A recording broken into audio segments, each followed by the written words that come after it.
The left fielder is number 42, Michael Fox, and the rest of the Columbus High Blue Devils.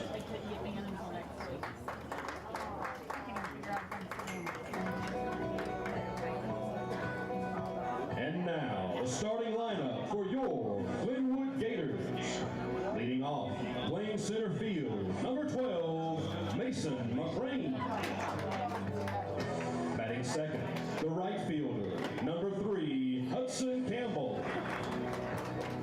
Batting third, playing shortstop, number 7, Carter Judah. Batting fourth, playing third base, number 2, Levi Pender. Batting fifth, the first baseman, number 19, Andrew Wilkinson. Batting sixth and catching, number 5, Cal Lawrence. Batting seventh, the designated hitter, number 11, K.P. Andrews. Batting eighth, the left fielder, number 4, Mac Blair. And batting ninth, the second baseman, number 1, Logan Henderson. Today's pitcher, number 33, Cooper Favors. Led by head coach Tim Fanning and his coaching staff, the rest of your Glenwood Gators.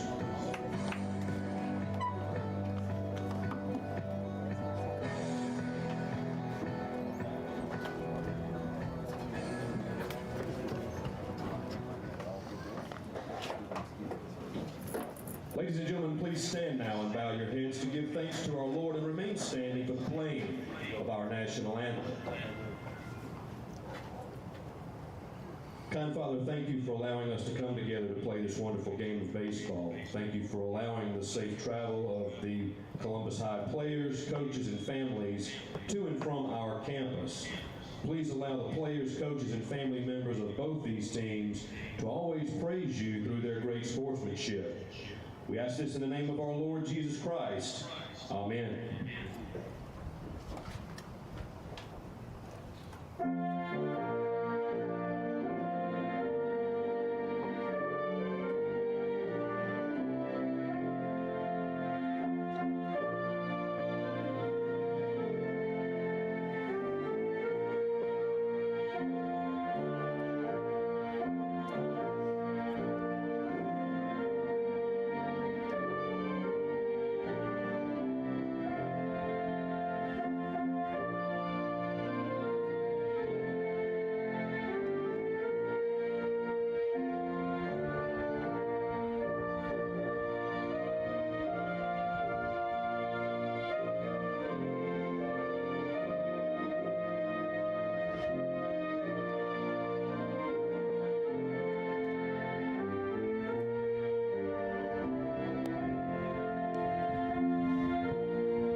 Good afternoon, everyone, and welcome to Tim Fanning Field, Bill Bowers Park.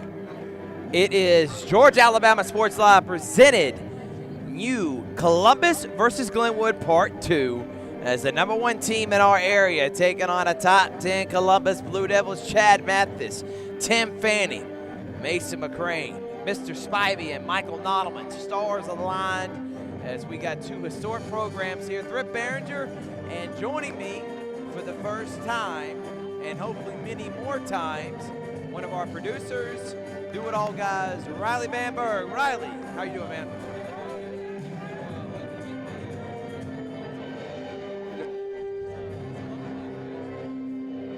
Beautiful day, and we're also in the shade too, so we'll not complain about that.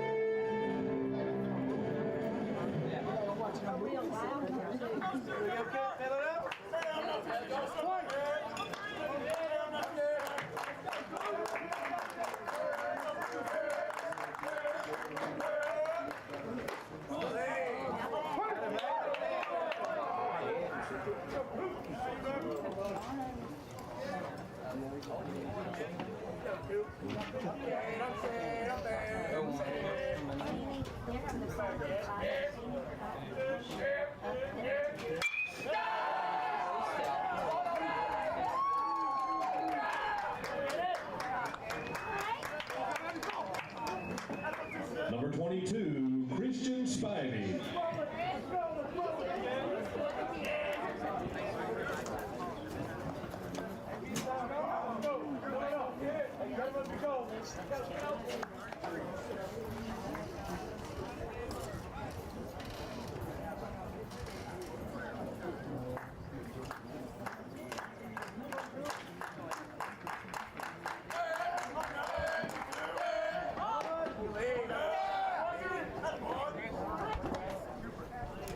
We're going to try to get Rylee on here in just a second, but he will be making his play-by-play. We'll be taking turns here. We're going to have a dual broadcast as the Blue Devils already got a runner on first base.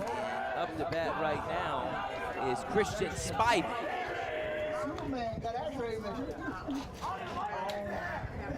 Breezy day here.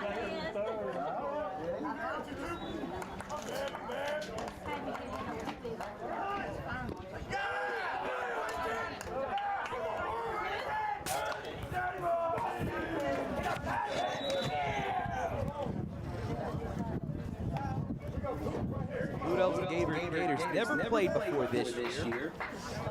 They played at the historic field at Columbus High.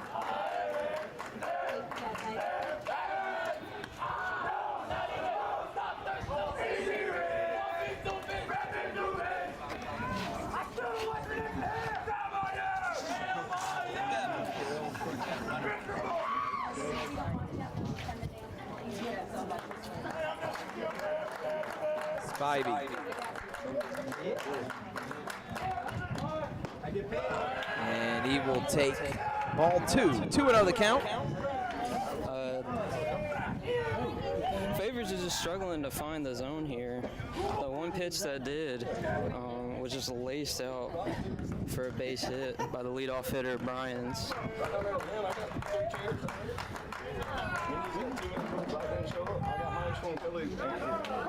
As he finally finds one in the zone. Yeah, this is the worst seat in the building. We're not somebody like you. Yeah, I know. But everybody can't be. You got a bunch of everybody, and nobody's in everybody. Favors. The runner's going. Potential hit and run was in action there. Well, there's too much stuff going on. But it goes foul. Cross country and something else. Softball. It's a full count now.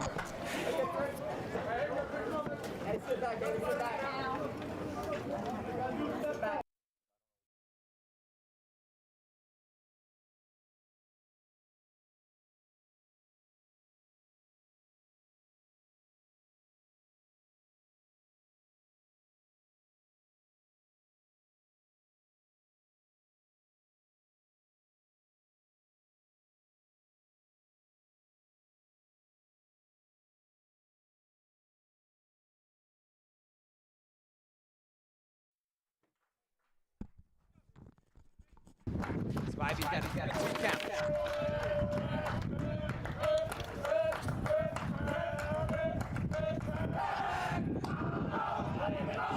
Favors is really worrying about this runner on first going in motion.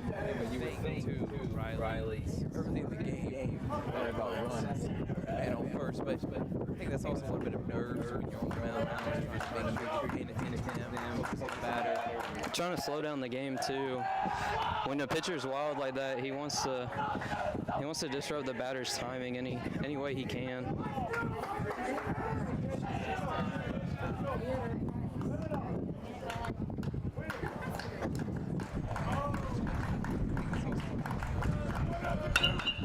And that one's hit straight up in the air. Pender going to try to make a play, and it will be out of play. Feels like it's been a full count forever.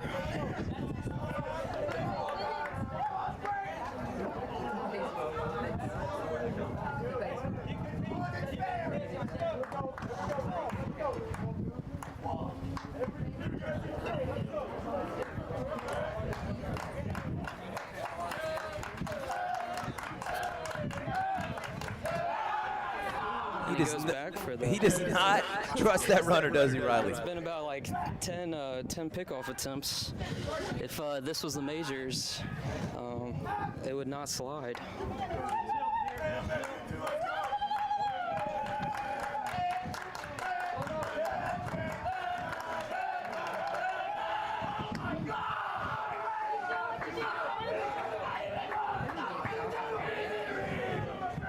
I feel like he won't go deep in this game, not because of the amount of pitches he's throwing, just wearing down that arm from the amount of pickoff attempts. As he delivers, runners in motion, strike him out, and he's safe in at second. So you trade one. Cal couldn't get the runner out that was in motion. So you got a runner on second, but you do have one out.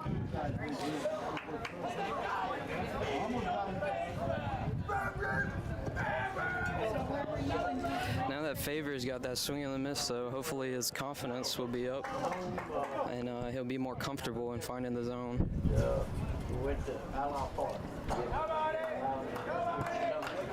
One out. Favors steps off. Yeah. That's right.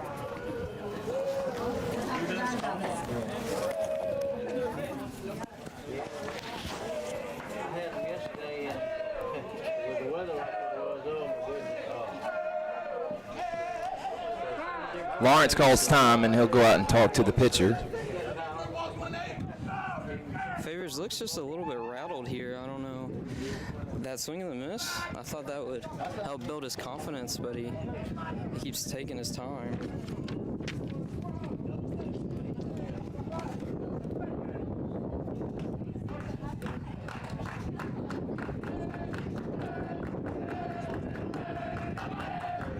Runners in motion again. Cal with the throw. That'll get in the outfield as Bryans rounds third and crosses the plate for the first run of the game.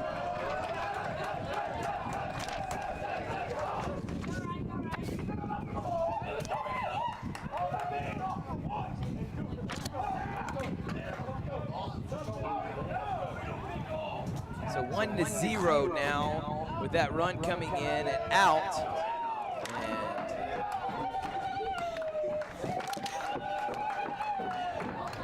That one outside again, trying to regain his composure.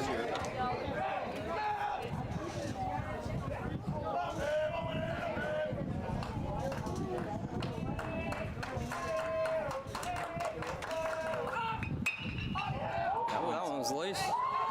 First base coach got to watch out. Yeah, better be put his head on a swivel. Show off his agility. Cooper Favors.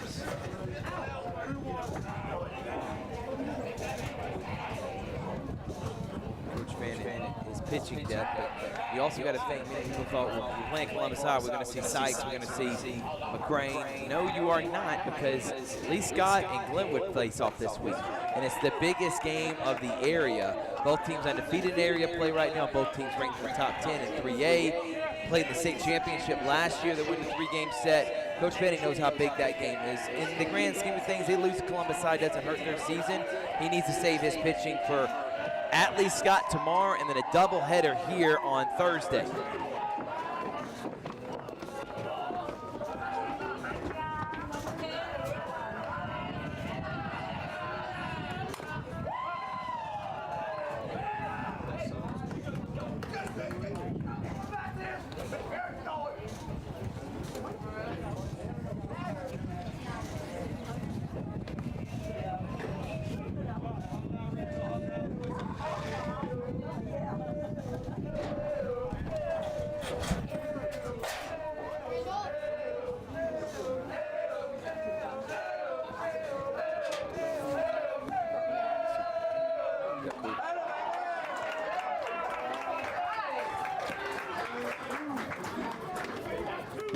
Number 14, Michael Nlman. There's a strikeout, Rylee. So 2 down now. But if you're Columbus High right here, Rylee, obviously you want to get off to a good start, because one thing that Glenwood's known for is getting out to 4 or 5 runs early.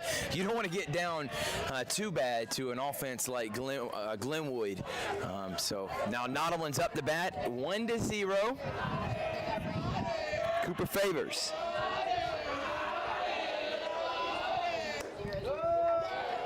Inside corner there, trying to paint it. And the umpire is not having it here today, establishing his strike zone. Favors has been struggling to find the zone, but he has he at least struggled early. He's bounced back to get back-to-back strikeouts. And that one's hit high, deep. Is that one out of here? And it is. Michael Nlman with a home run to start it here in the first. What a blast from the first baseman. The senior pitcher, do-it-all player for the Blue Devils. In my opinion, their best player gets Columbus High up 2-0, and he left that one high, and guess where Nlman hit it? Right back where it came from, Rylee. Correct me if I'm wrong, but Nlman's young too. I want to say he's an underclassman. So He may be. I think he's going to It's be here because for a I've been while. doing baseball for 3 years now, and I keep seeing his name, but he's been starting since he was a freshman, so he may end up being. I'm going to have to look that up here in just a second. Now up the bat. It's RJ Griffin. Nlman and Griffin, they combined for a no-hitter earlier this season against the Shaw Raiders. Yeah, they did. I'm glad you brought that up. So like you said, they can do it all. Yeah, and I'll tell you this, if you look at Columbus High's record, obviously it's not what it used to be 10, 15 years ago, but in 2A classification, they're tied for first in their area, and they're still a top 10 team in 2A, as Griffin hits out one to third, but Columbus High gets the scoring off early. It's 2-0. Rylee and Thrift on Georgia Alabama Sports Live.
Welcome back here, Thrift, Barringer, Rylee, Bamberger. Leading off for your Gators, number 12, Mason McCrane. And throughout this game, we're going to kind of introduce one of our new members here. It started, holy smokes, January?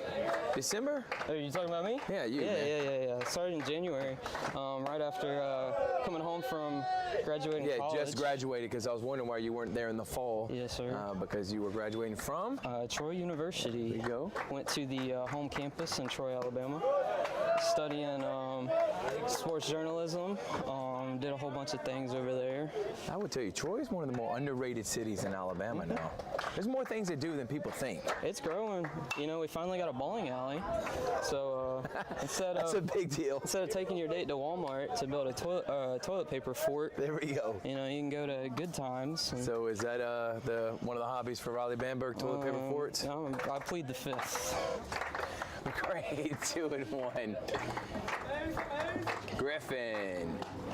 Got to be careful missing with this guy, Rylee, because he is one of the top guys in the area in home runs. He can send it out in a heartbeat. That Central game, he had the blast that tied it.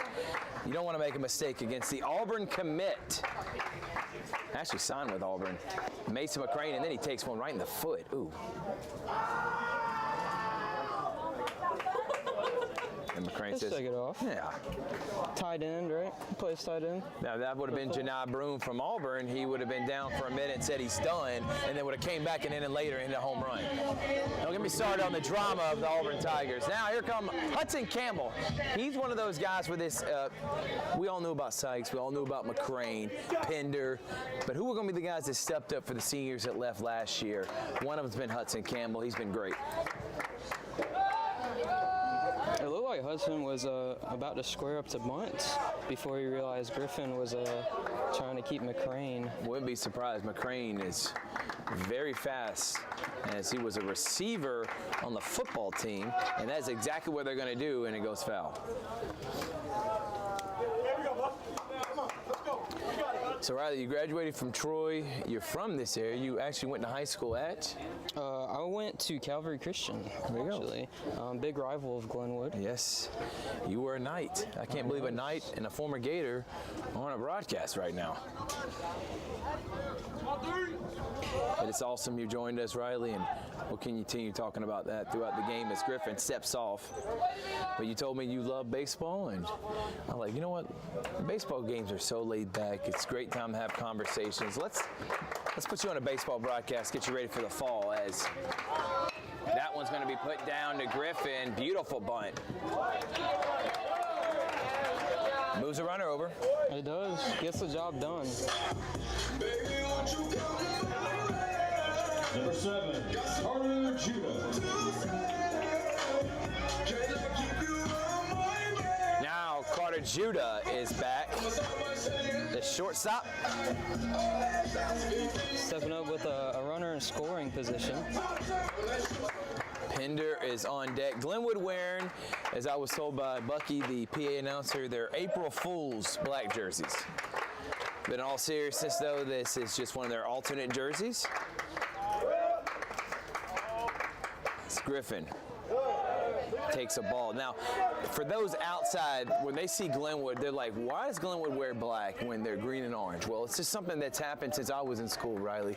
Black and orange from Coach Purdue's team to wearing gray and black for the football team. Black has become like the alternate color, if you will, with the Gators. Really, Glenwood doesn't have many sports that wear green. Those are more the anomalies, like LSU wearing their gold jerseys. You don't see that much. Or their purple jerseys, excuse me. The ball misses high. 2-0 the count.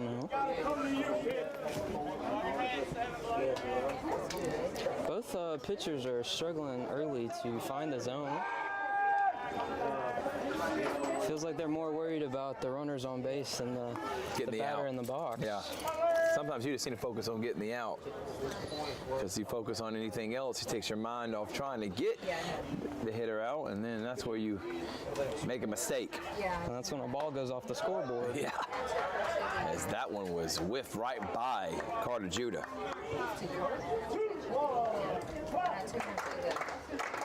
By the way, I want to also shout out the resident baseball analysts and longtime legend Gerald Bedgood, who's in the building.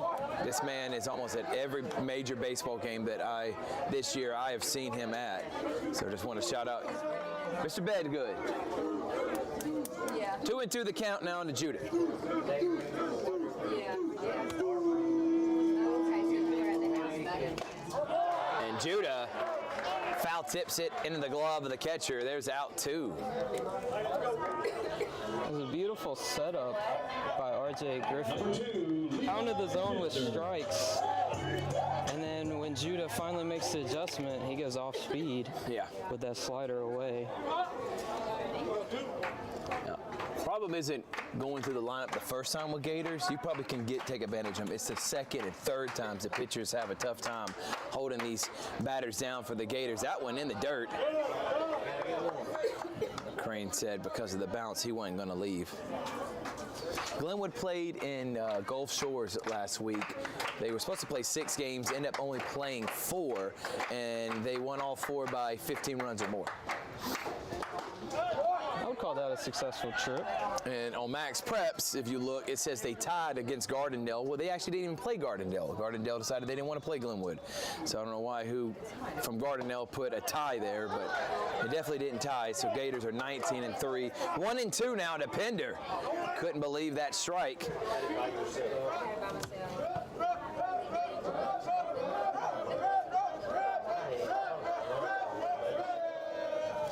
And that one's foul back.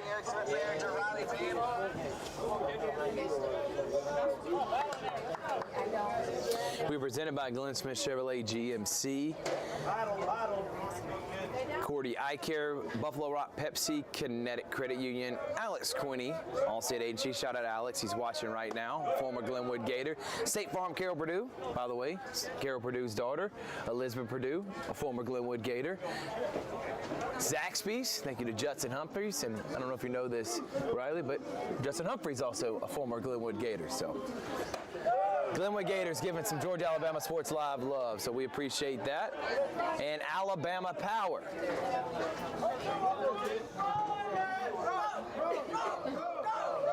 Full count to Pender, and he hacks that one foul.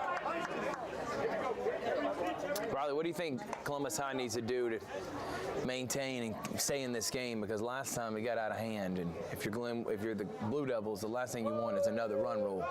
Well, the last time I've watched Glenwood in action, as Griffin delivers just outside the zone, and now you have 2 runners on. The last time I watched Glenwood in person was when they took on Opelika, and Opelika's biggest downfall was just allowing free passes onto the base. And so far, we've seen that twice here in the bottom half of this inning. Now with 2 outs, it's not as threatening, but one swing of the bat could give the Gators the lead. I think what Griffin and the rest of the Blue Devil pitching staff needs to just focus on is forcing the Glenwood Gators to, swing the bat and force them to make some plays a play. Yeah, exactly. Sometimes your best effort is allowing your defense to make plays. It's trying to strike out everyone, and for one, you wouldn't be able to do that against this Glenwood team. As that one's hit off the end of the bat, good play by Griffin, and he's going to get out of the jam. And we're going to head to the top of the second. Who would have thought this? Blue Devils leading the Gators 2-0.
Welcome back, everyone. 2-0 is the score. Thrift, Barringer, and Rylee Bamberger. Bamberger.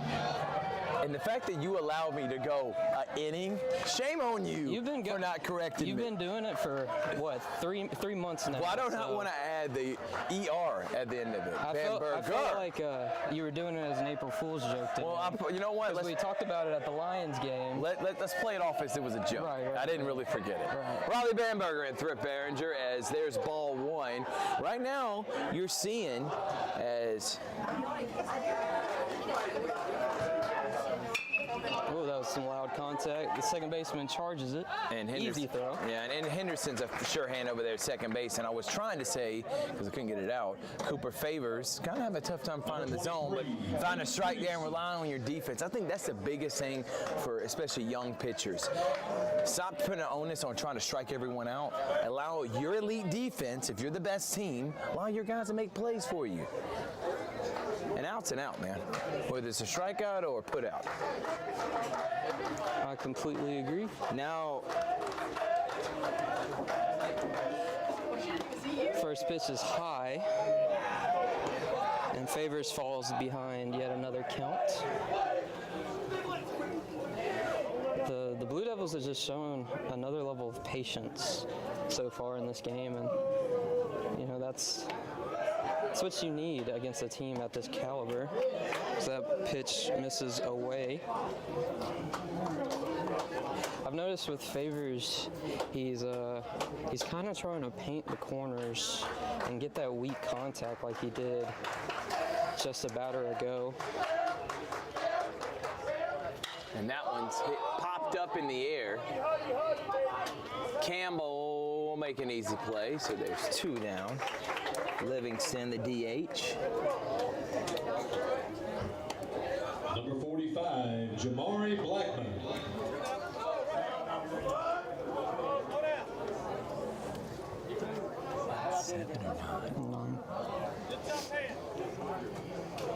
Now Jamari Blackman is up to bat.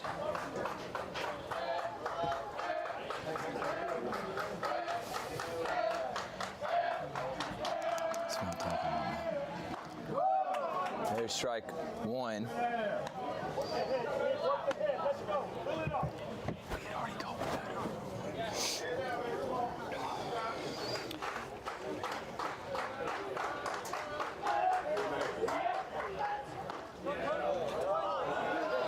And that one's outside for ball 1. 1-1 the count.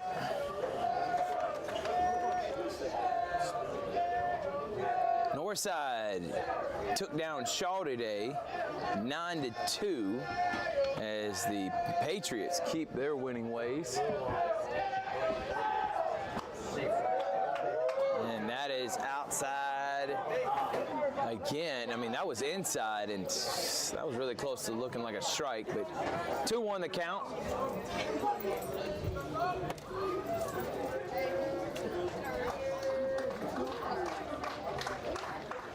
And there is strike 2. High, but he went for it and blew it right past him.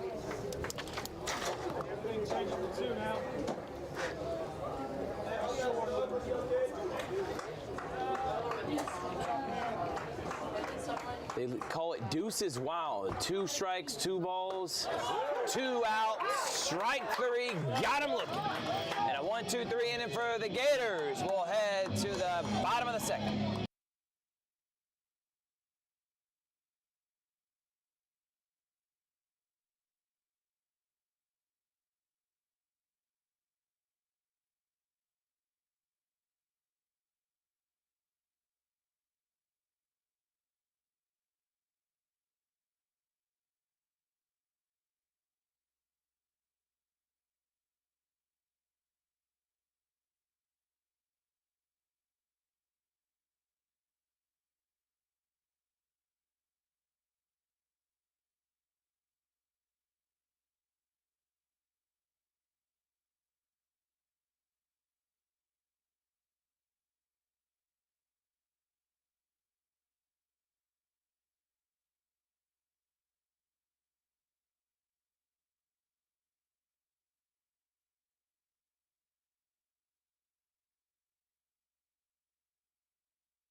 Welcome back to Tim Fanning Field, where Cal Lawrence is stepping up to plate against RJ Griffin, who made quick work of the Gators last inning. RJ Griffin, first pitch, pounds that lower corner of the zone for strike one. I don't know if it's the angle that I'm standing at. That might be as the ball gets away from the catcher. I don't know if it's the angle that I'm standing at, but it seems like RJ's pitch angle is just a lot more upright. And to me, I don't know if any of you play the video game MLB The Show, but whenever I face pitchers like that, it seems like the pitches come in a lot quicker than they really do. Oh, Cal tried to hold back last second, and now the count is even, 2-2. Griffin. Just low, just skipped in there, and now there's a full count. Similar to, just about every batter this game so far, it's been a lot of just patience at the plate. Make the pitcher come to you. As Lawrence takes a swing at that one and goes down for the first out of the inning. Good pitch by RJ Griffin. Number 11, KP Andrews. Now KP Andrews is stepping up to the plate. He is DHing today for the Gators. Griffin's first pitch is on the way. Misses just high for ball one.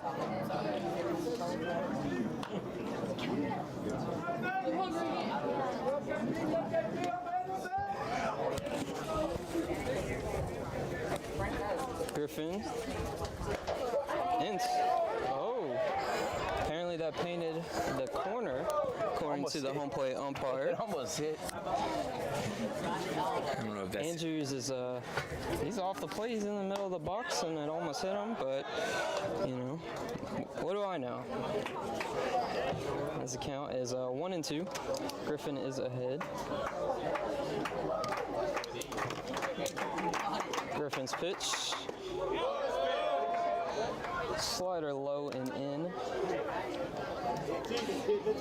KP Andrews, another one of those guys that didn't get a lot of significant minutes last year, had to step up this year, and has had a great sophomore season.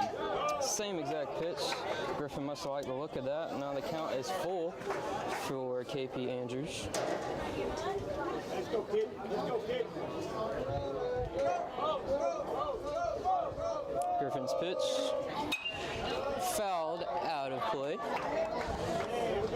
By the way, we found out today, and I don't think we were supposed to, but at the Klingstones event, Media Day, I found out as that one hitting the shortstop, and he is hustling.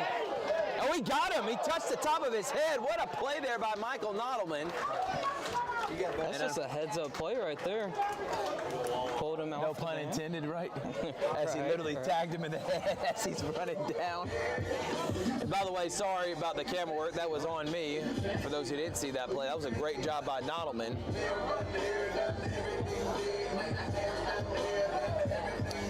As the umpires come together for a discussion. And Coach Fannin is telling my good friend Brian Bull Durham, who's out on one of the top umpires we have in our area. That was a quick discussion. Yeah. Coach Fannin is not, you've really got to fire him up to get him living like that. And with the game being so early, call like that, you won't be thinking about a call like that in the fifth inning. Pick and choose your battles, Rylee. Pick and choose your battles. Now up to bat.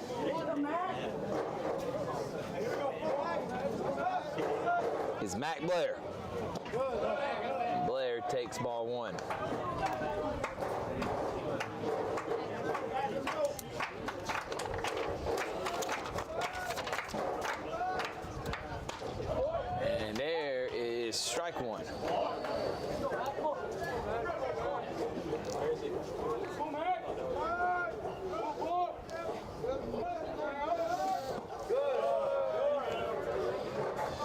pitch was low and away. Griffin kind of likes that bottom right corner of the strike zone. From his pitch angle, it comes across the plates, and I don't want to say impossible to hit, but with how it's been looking like today so far, it's early. It's only the second inning, but that ball is fouled back. Oh. Just missed the vehicle in the parking lot. My heart just sank. It might have made contact with him. That ball was way high. Somebody and way scored away. definitely just got hit, Rylee, and I'm hoping it's not mine. It definitely wasn't yours, Rylee. Okay. Can't afford that as a recent college graduate. As a 3-2 pitch comes in, and he fans him for the third out of the inning. We'll take a break.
Cody Mills is up the bat.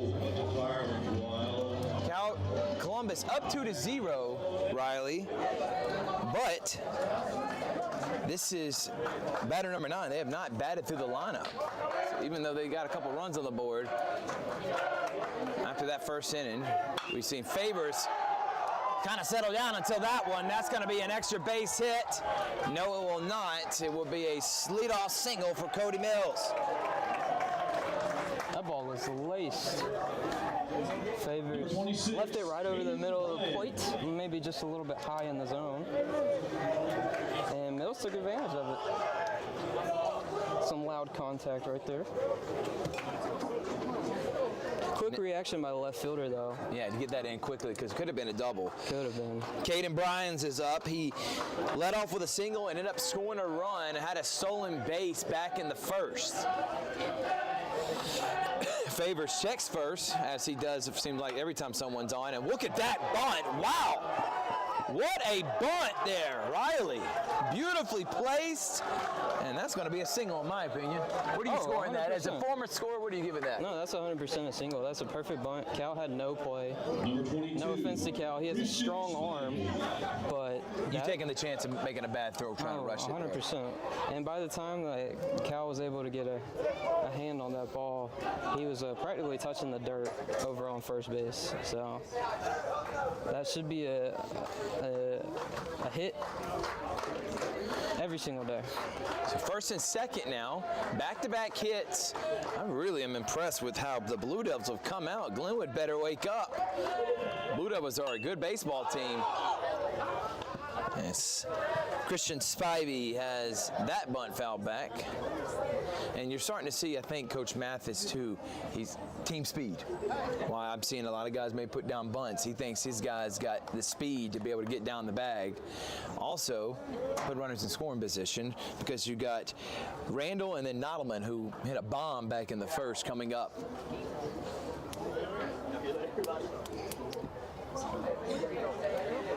Well, when you're facing a team this caliber too, that's easily the best way to, approach and really counter what they have to offer. Play station to station. Don't try to be a hero. The runs will come, as we saw in that first inning. Infield single led to a stolen base, and then a throwing error led to a run. Look at the bunt. Try to put it down. Goes past Lawrence, but nobody takes off. So now the 2 strikes for Spivey.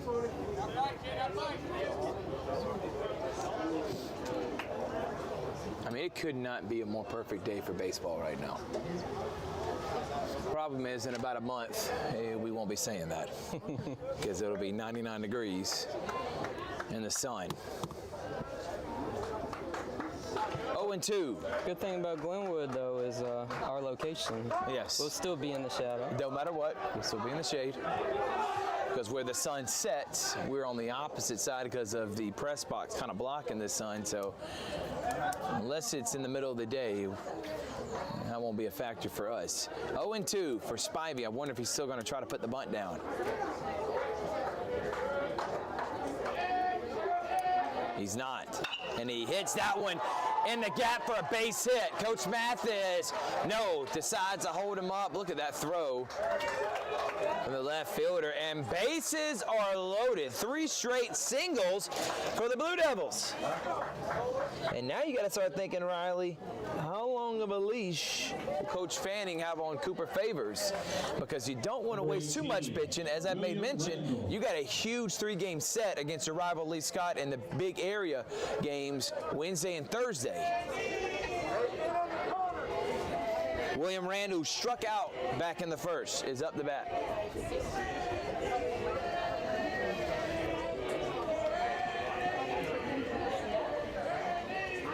And that one's fouled.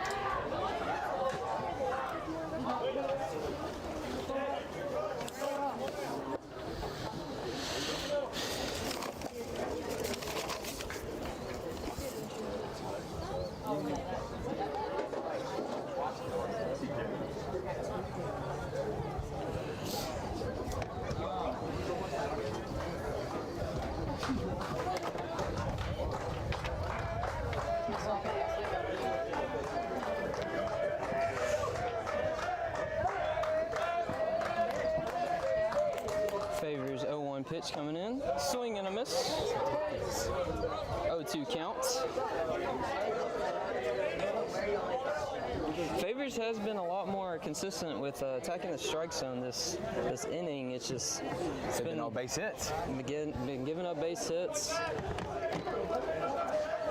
It's an 0-2 count to William Randall with the bases loaded and no outs. That one right on the corner. I've seen him call that a strike maybe once or twice, but that one is a ball. So 1-2. Cal tried to frame it. It just was a little too low for the umpire's liking.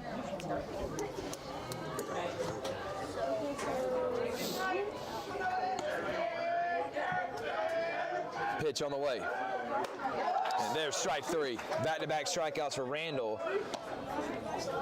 Struck out back in the first and now here in the third. But this is where the problem entails. Nlman hit a bomb last time and can kind of open the game wide open. He gets a hit here. So Favors has got to be careful with his placement. I would say you want to pitch around him, but with the bases loaded. Yeah, you can't walk him. Is that one's going to be fouled off him? Because I thought the same thing. Like, I mean, you can't give him the Barry Bonds treatment and walk in a run. I don't think he's great, but I don't think you want to give that up. Baseball. Yeah, exactly. I don't think you're trying to give up a run just so he doesn't swing the bat. I think your best bet is keeping the ball low, hoping for maybe a double play ball, or just hoping that Nlman stays early and swings over the ball like he just did on that first pitch. Best case scenario is, like you said, maybe even a double play. As that one's hit high again, deep. Did he just hit a grand slam? Yes, he did! Michael Nlman, have yourself an afternoon. That's back-to-back home runs. What did you just say, Rylee? Do not leave anything in the zone with him, and he touches them all.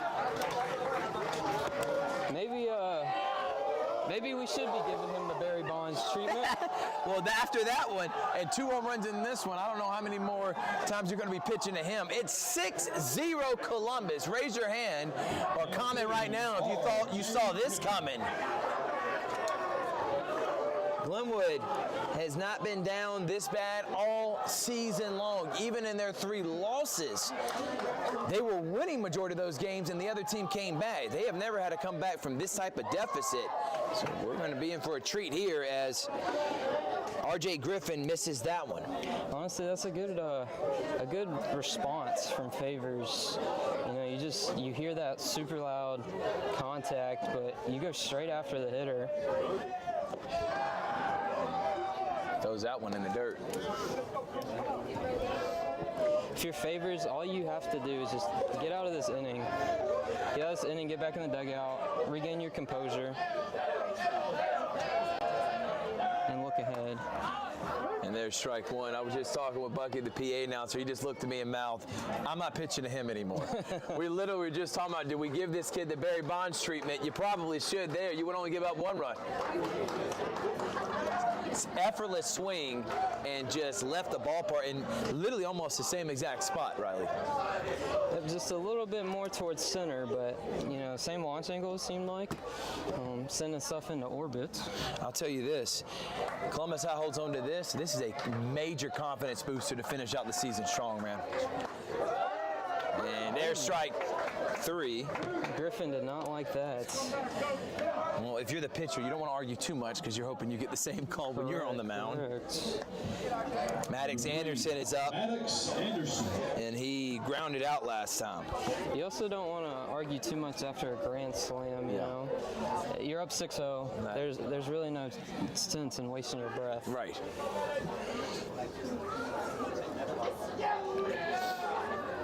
And there's a swing and a miss. Favors doesn't look rattled after that. I will give him grand slam. credit. You would think after giving up a grand slam and giving up a second home run to the same guy, you would be kind of flustered. But he's battled back here, trying to get out of this inning. Still 6-0. That one's low. Favors does have 5 Ks on the day so far, and it hasn't even been 3 full innings yet. So besides Nlman, That's it. Yeah, he's really been all you can ask for out of a pitcher. And that one's popped up. McCrane calling everyone off. And we're going to head to the bottom of the 3rd. But how about the Blue Devils, and specifically Michael Nlman? Grand slam at 6-0.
Welcome back, everyone. Thrift Barringer, Rylee Bamberger, 6-0 is the score.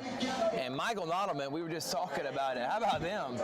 When we drop our top 10 plays here later on this weekend, we may be seeing Nlman, won't we, Rylee? We might be seeing his name a lot. I know we just did not too long ago when he was the result of a no-hitter. This time, you know, two-way player. Yeah. He's showing off his skills from the offensive end. He kind of reminds me a lot of a Jack Caglione. Okay. With the Royals. Pull out the Jack Caglione, man. I mean, he's wearing the orange and blue like the Florida Gators. There we go. Just like Jack was not too long ago. Left-handed batter, beautiful swing, light tower power, as you hear quite often. Yes. And there is strike one. Up to bat right now is Logan Henderson, and then top of the lineup for the Gators, who, I don't know if you know this or not. You know what, I'm going to say it. I'm not going to be the announcer jinx, so I'm going to not say anything and just say it's 6-0 right now. 2-2, the count. Griffin to Henderson, and that one's fouled back. That would be smart not to try to jinx anything. We just did with that grand slam. Yes, we did.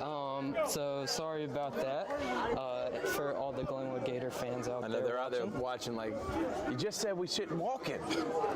And then the guy hits a bomb. Well, that's why we're calling games and not coaching. Is that right? Exactly. And there's strike three. Right on the inside corner, and Griffin is throwing a gem right now. That is strikeout number 3 on the day for him, and we will go back to the top of the lineup with Mason McCrane, who walked back in the first. Number 12, Mason McCrane. So Columbus High came into this game 13-11, 9-1 in region play. They lost to Troup County and Brookstone last week. They also beat Hardaway and Kendrick. I feel like some of the scores of the games that they've played just don't accurately define the talent of this baseball team. No doubt. And when they played Glenwood back on March the 10th, the Gators won that one 8-2. I was looking at CHS's roster, and I was kind of mistaken. Nlman is a junior, as long as Max Preps is correct. He is not an underclassman. Nlman is a junior. You're right. But you know what? I think underclassmen, I still consider junior that because I still feel like you're coming back. I know technically juniors and seniors are supposed to be your captains.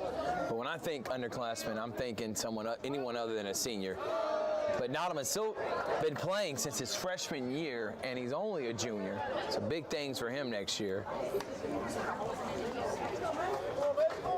Griffin's been attacking Mason McCrane with confidence. I mean, when you have a 6-run lead, it does make you a little bit more aggressive on the mound, but take more risks too, as that one is going to be 2-2. McCrane does have the power to. Yeah, you mess up with one him. Swing of that, it's sending another one over to accompany Nlman's in right field. And there is full count to McCrane.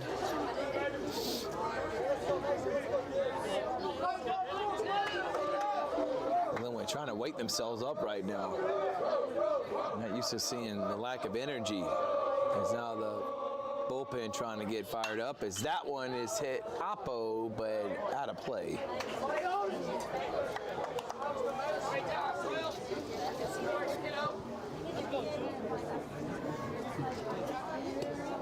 After falling down 0-2, McCrane has really made this a good fight.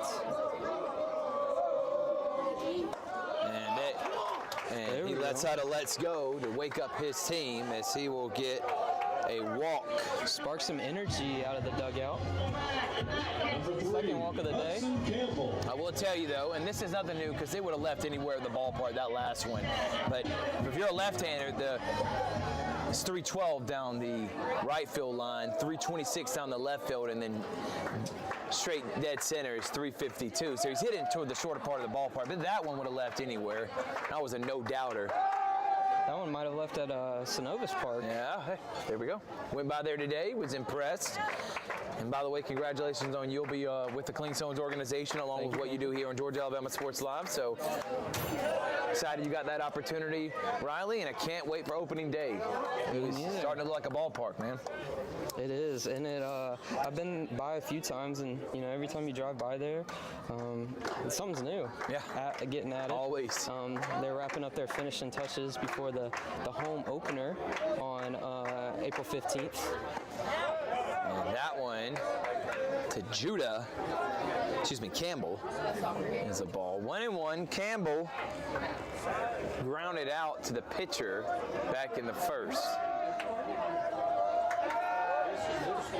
RJ Griffin is going back to what he did in the first inning, just scared of McCrane's speed. But the problem is this time you got 6 runs. I don't even think you care if you give up 1, as long as you can get an out. Well, if you think takes about 2 and 1. As we've seen many times throughout the season, that 1 run might be all that Glenwood needs to get back in this game. Yeah, that's a good point. Because this offense, they like to ride the momentum, and big innings is what has led them to their 19-3 record.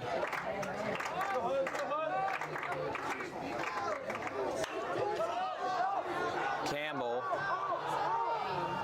hits it out of play. Just ran out of room. Pretty decent crowd here. Gator fans and Columbus High making the drive over.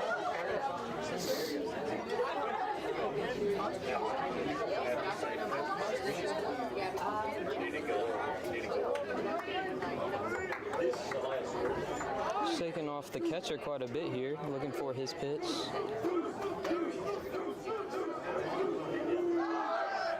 And that one was supposed to be a hit and run. Campbell hits it out of play. I don't think that one was a designated hit and run. I think it was just more of Campbell McCrane fighting to stay alive. Stay alive. McCrane was going to take off either way. And it looked like McCrane had that base with ease. He probably could have went in standing up. Yeah.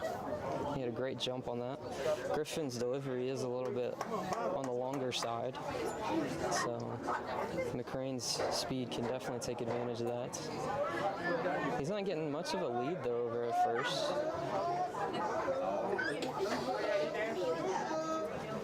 And Campbell doing a great job staying alive here. Watches that one. It's full count to Cutson.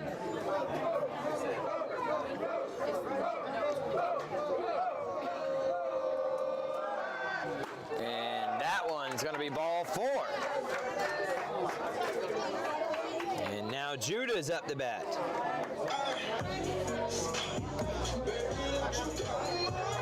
Number 7, Carter Judah. This is a similar situation to that first inning where Griffin allowed 2 free passes. Judah struck out last time he was up to bat. Last time the Blue Devils were in this situation, though, there was already 2 outs on the board. This time only 1.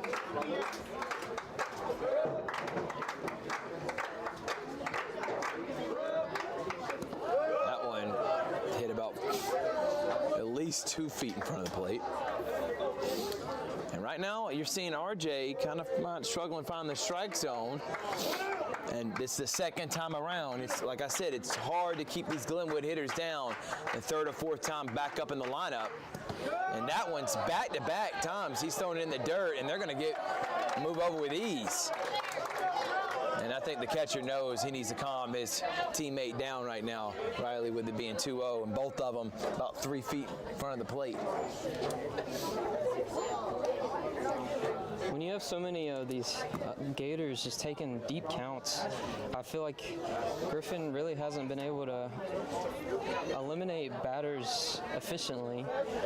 It's only the third inning, but I mean, you gotta think about how tired he's already getting. Every count going to 6-7 balls thrown. And that one's going to be hit straight to the center fielder. McCrane's going to tag up. And that was actually a great throw. But McCrane will score. Judah gets out with a sack. Now batting for your Gators, number 2. It's kind of unfortunate. He hit that ball too hard at that point. It was great contact. He perfectly squared it up. He just hit it a little too hard. And right to the center fielder. He barely had to move, and that was a great throw. And that one's going to be hit high, right at the wall, off the glove. And the center fielder uncharacteristically takes his eye off the ball. Caden Bryans, and a mistake there, and that's going to bring in a run and move Pender to second. Number 19, Andrew Wilkinson. It looked like the center fielder either lost it in that shade by that batter's eye, or he tried to just take it. It looked a little bit lackadaisical to me. Kind of started jogging after it a little bit before he could rein it in. Now there is a strange shape of a shadow out there in deep center because of that batter's eye. It's a very unique field, a unique wall.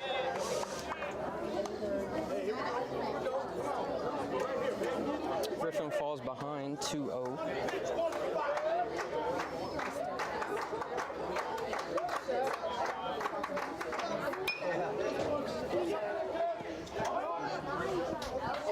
And that will be the third out of the inning. RJ Griffin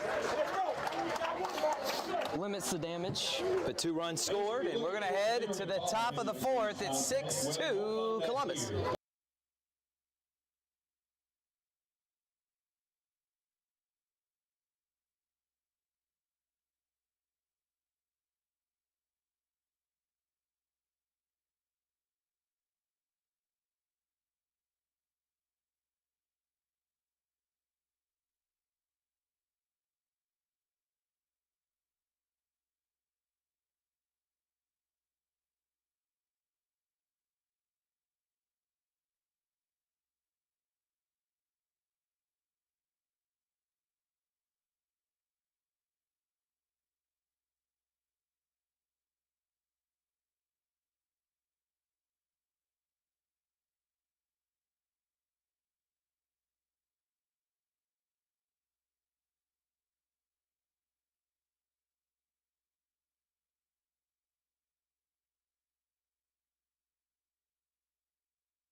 Welcome back to Tim Fanning Field. For the start of the 4th inning, we have a new pitcher on the mound. Number 9, that's Reese Adams. Taking the bump in relief of Favors. He went 3 innings, allowed 6 runs. Not all of them were earned.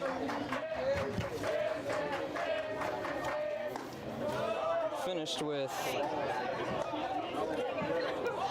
5 strikeouts on the day.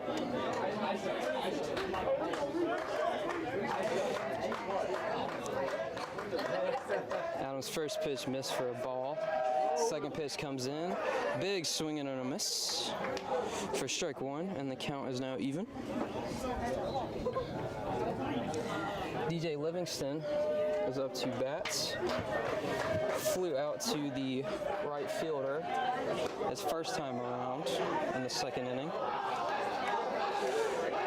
Reese just misses that pitch inside. Count is now 2-1.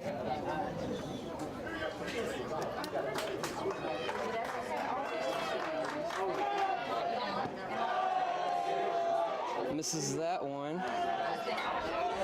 Low and away. Count is now 3-1.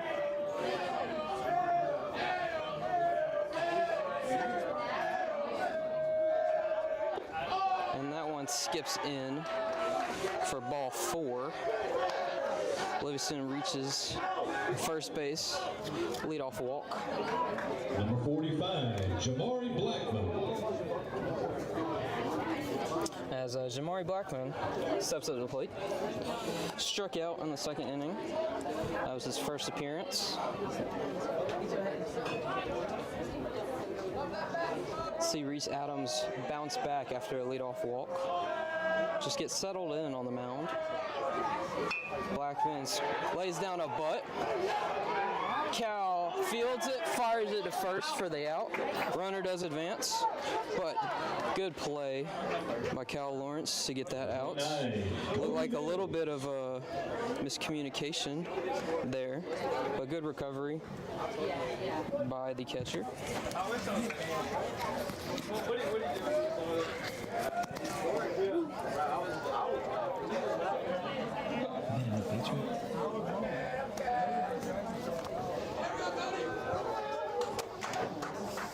First pitch.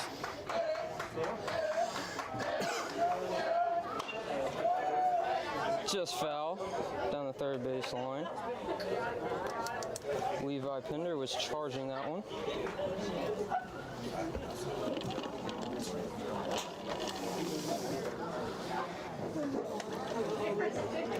Cody Mills is the batter.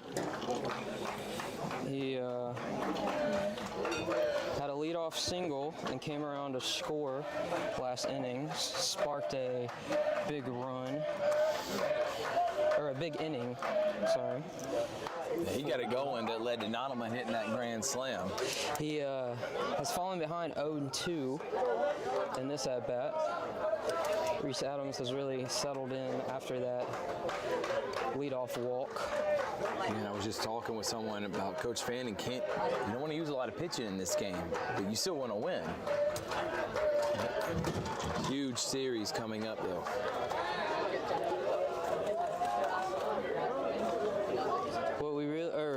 What Glenwood really needs out of this inning is Reese Adams just get through it quickly. Yep. And he needs to go deep into this game, so that way you can save all of those arms for the next 3 games. That ball is fouled down the right field line. Trying to stay alive here. We'll do the 0-2 pitch again.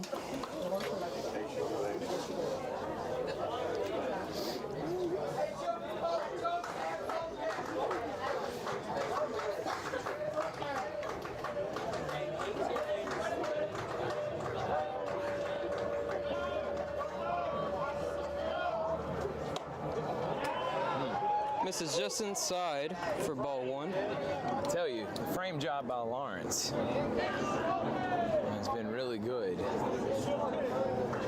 He's trying to figure out the strike zone now for the umpire. 1-2 pitch. We'll have to wait just a second. Back pick attempt. Runner got back in plenty of time though.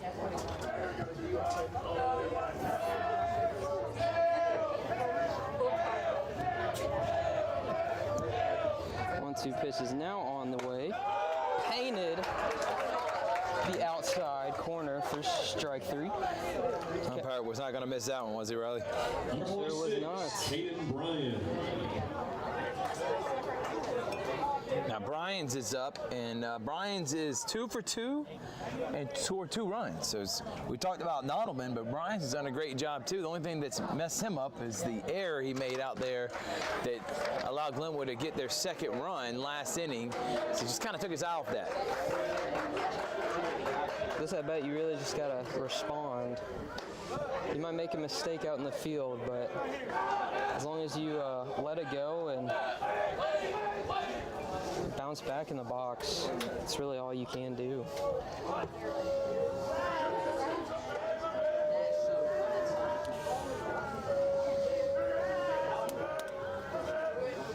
And that one's going to be in the gap for a base hit. Bryan's 3 for 3, Rylee. 3 singles. Good play by the left fielder. Good reaction time to keep the runner at third base.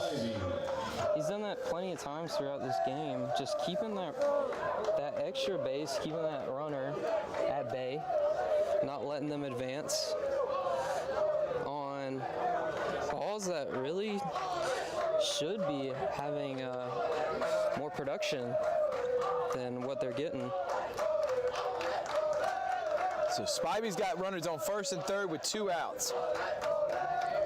Can Adams get out of here without giving up any more runs? Gators in a 4-run hole, and time has been called by Spivey. I do like how Adams is controlling each at bat. You know, he's taking his time, he's slowing down as much as possible, as much as the batters will let him, and disrupting the timing of most batters that he's faced this inning. Randall and then Nlman on deck. You really want to retire this batter before getting an Nlman. You can't let him get back up with bases loaded again.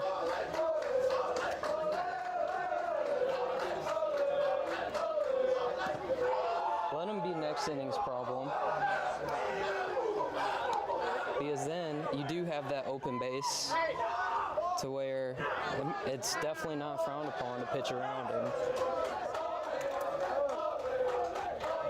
I promise you this, a lot of people from this area is tuning in right now as what has been the prohibited from coaches, media, #1 team in our area, Glenwood. They pretty much beaten all the top teams in a big hole at home against Columbus High.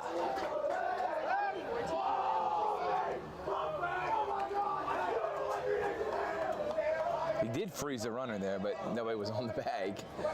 So he froze him for no reason. And maybe that's why he froze him, because the runner knew he didn't have to get back.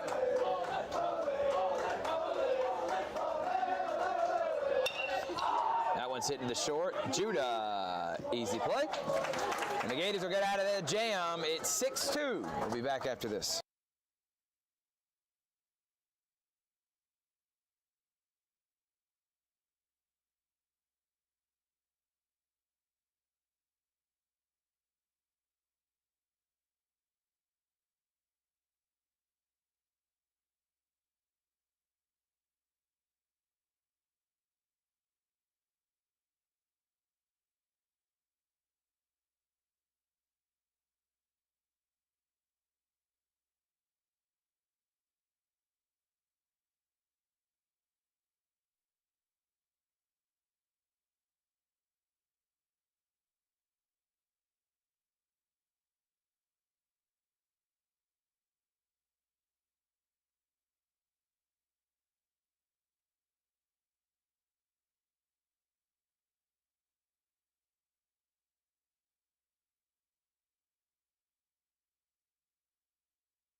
Griffin takes a mound for yet another inning.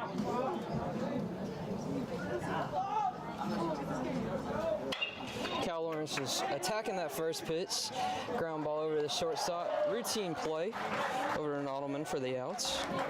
One pitch, one out. Can't get more efficient than that. Number 11, K.P. Andrews.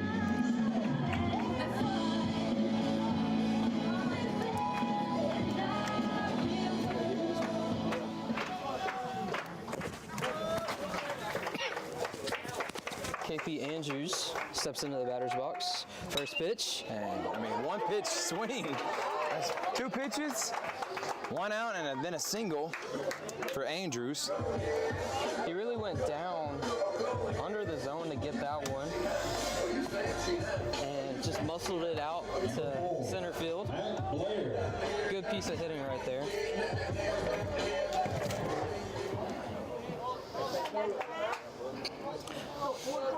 So far this inning has been a whole different approach.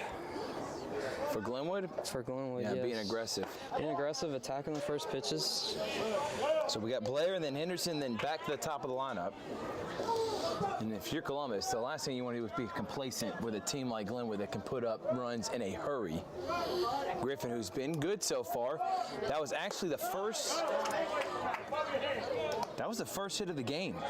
So the no-hitter is actually broken up now. We can talk about it, but 4 no-hit or 3 in a third no-hit baseball. For R.J. Griffin here to start this one.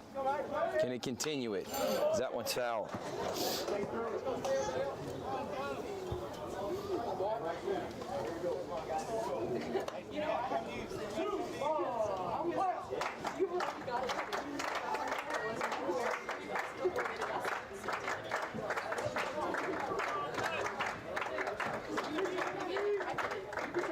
Two-one pitch on the way.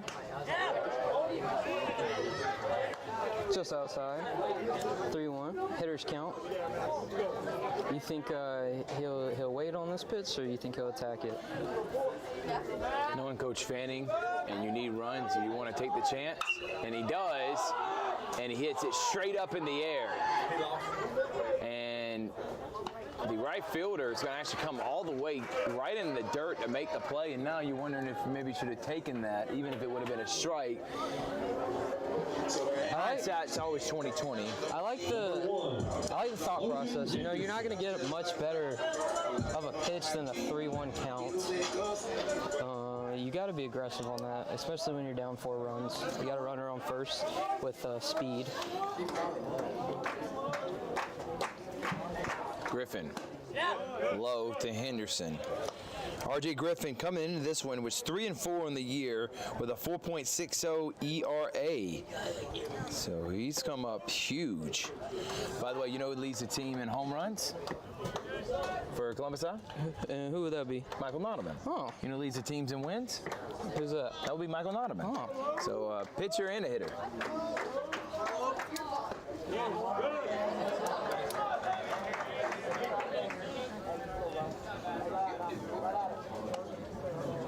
Two another count.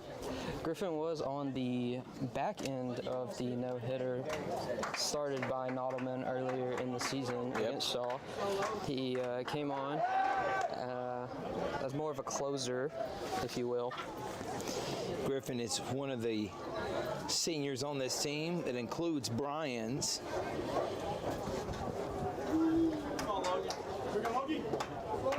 And Spivey. Logan struck out last inning. He started the inning off with a strikeout.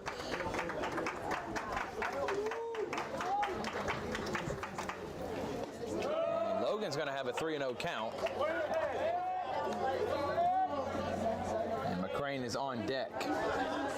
You don't want to walk this batter right here to get McCrane up with 2 runners on. And there's a strike. Like we mentioned many times, McCrane has that power to really single-handedly bring the Gators back into this game. 100%. He got that first run on. And that one is going to be /foul. Full count now to Henderson. He scored the first run for the Gators last inning with a leadoff walk. Came around, tagged up on a sac fly.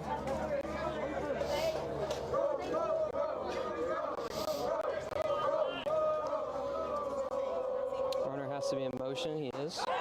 And the catcher started walking like it was a strike, but I saw the umpire not move, so I was like, shame on the catcher for pulling an April Fool's joke on me like that. Was a good pitch, but it's ball 4, and you just made mention of it, Rylee. Here he is with 2 runners on and 2 outs. Number 12, Mason McCrane. He's going to be looking to send this one to Plainsman Park, where he'll be playing at next season. His brother's already there right now, so he's looking forward to being there. That one popped straight up.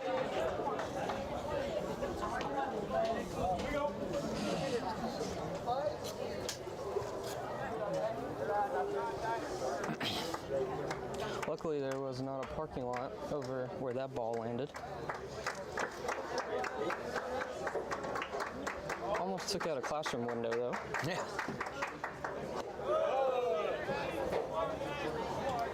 Go, Mason. I would say that is Mrs. And then I was like, you know what? Nope, because I haven't gone to school here in 15 years, man, so I don't know whose room that is. 1-1. That one is going to be a gapper, or definitely over the head of the left fielder. Here comes 1. Henderson being waved around for 2. And what that we've been talking about for the last couple of minutes. 1 swing of the bat, Glenwood's right back in it because of McCrane. This is a good game. Mason McCrane delivers, as he has many times this season. And for the first time this game, there's going to be a mound visit by Columbus.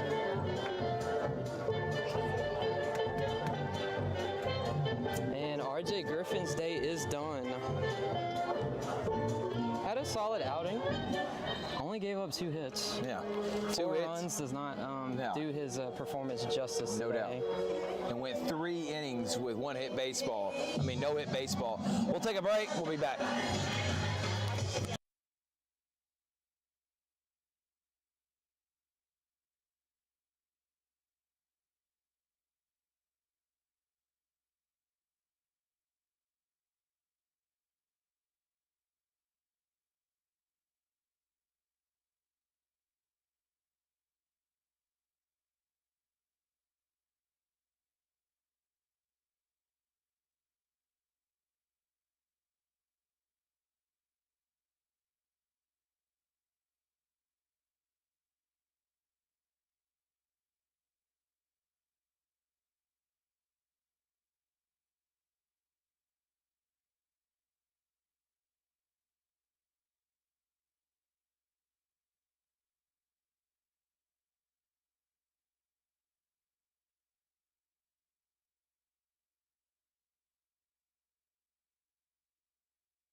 And we are back as senior pitcher Jonathan Miller takes the mound for the Blue Devils.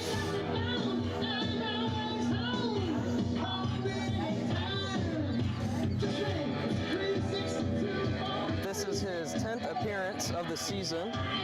He is currently 0-4 on the season, looking for his first win. Has a 7.99 ERA on the season so far. Wow.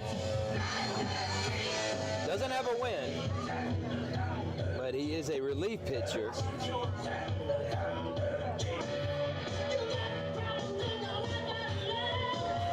Which, other than Nlman, who has got a 1.41 ERA in 8 games of work, but here comes comes Hudson Campbell trying to keep it alive with 2 outs against the Gators. That one's in the dirt.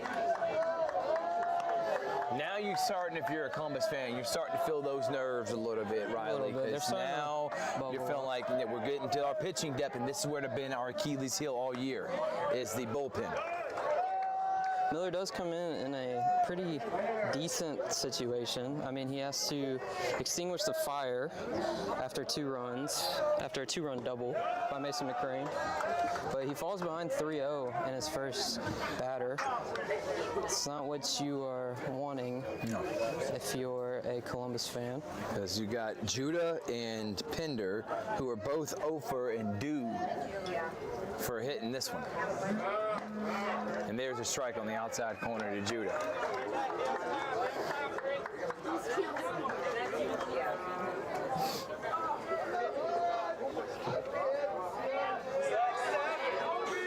And that one's going to be in for a base hit. And McCrane will be held up by Coach Fanning. And runners on the corners. Excellent job by Carter Judah going the opposite way on that one.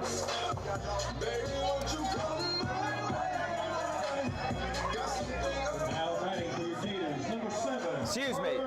That was Hudson Campbell. I'm sorry, Campbell and Judah look very similar. That was Hudson Campbell, so for the Campbell family out there, I'm sorry. That was Hudson's base hit. Now Carter Judah comes up the bat.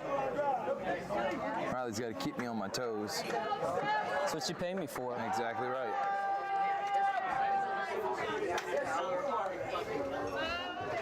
And you're starting to see the bats coming alive now, Rylee.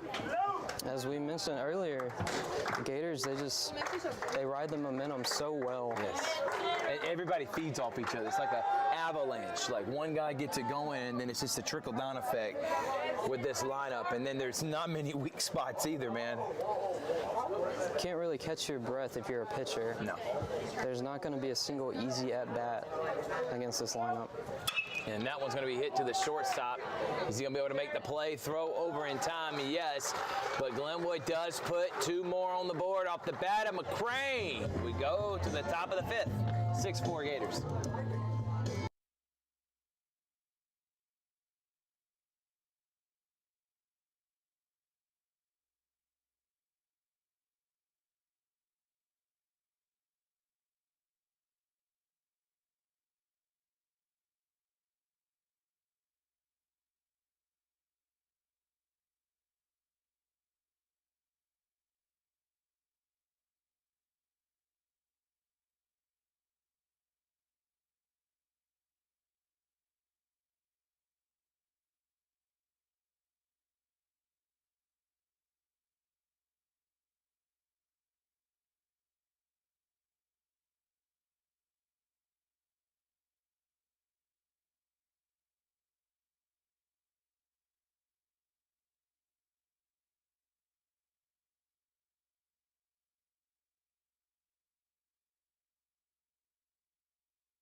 All right, we're back here, and up the bat to lead off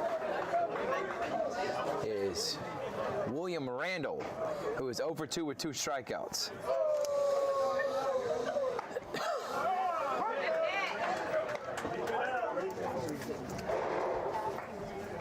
We're gonna have to tally up, man. Now that me and you were talking off air, we're gonna have to find out how many broadcasts we did total this year for each sport because I really am interested. So I know our guy Richard Holdridge said he did 25 games himself, and I know we've probably done another 30 or 40 without him. It's been a busy few months for Georgia Alabama Sports Dude, Live. it really, as I think about it, it's like, I was trying to count up, I was like, dang, did we really do 100 basketball games? There's no way. And I'm like, yeah, there is. We did about 30 or 40 a month for 3 months. We're doing some amazing things. Not to pat ourselves on our back, but Absolutely not. big things are happening over here. And it all starts with having a team, Rylee, and having guys like you, Brandon Schwobel. By the way, I already said it on yesterday's show, so he can't get mad at me. But happy belated birthday to Brandon Schwobel, Rick Beach, Chris Gates, Toygar Isla, Richard Holdridge, Mike Peacock. We got a good group of guys that really care about high school athletics, care about what we're trying to build here, and take pride in their craft, man. That's the biggest thing. And I cannot be more thankful for my team. That one's going to be hack foul, still 0-2. By the way, Nlman's up next, and I would be inclined just to go ahead and put him on, especially if no one's on. Yeah, I agree. You've seen what he's done. You have all the momentum. You've seen what the people behind him have done. It's pretty much nothing. Yeah. So if you want to keep your momentum, you don't want a guy like Nlman to come on and... He's got all 6 RBIs, dude. He's got Yeah. 6 runs, and he's got 4 RBIs, excuse me. Like I said, if you want to keep that momentum going, you need to keep a guy like him quiet. And the best way to do that is just give him a free pass.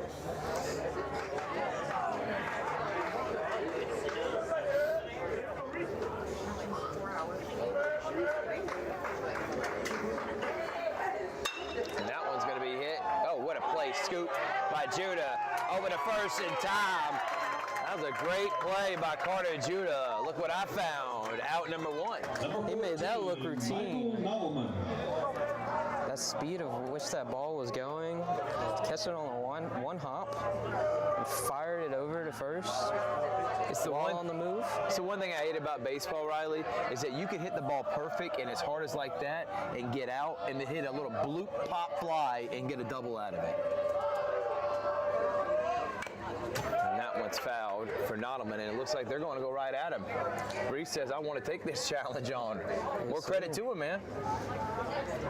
I mean, Reese has looked phenomenal in so far in his outing. Made light work of Columbus's offense in the 4th.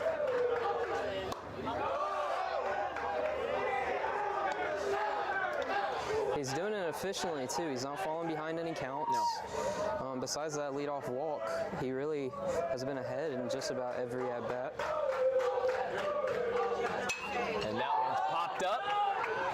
Judah is going to head out and call off everyone. And tough grab, but once you call off everyone, you better make it. You gotta do it. And there's out number 2. Everybody in Phoenix City heard him calling for it. Number 10, So- Jonathan Miller. Nlman gets out with the pop-up, and now who came in for R.J. Griffin, the pitcher, Looks like Miller. yep, Miller, Jonathan Miller. Came right back at us. Luckily, we have this net here. And not many times I like having a net in front of the cameraman, but that's one of those instances where I'm okay with it.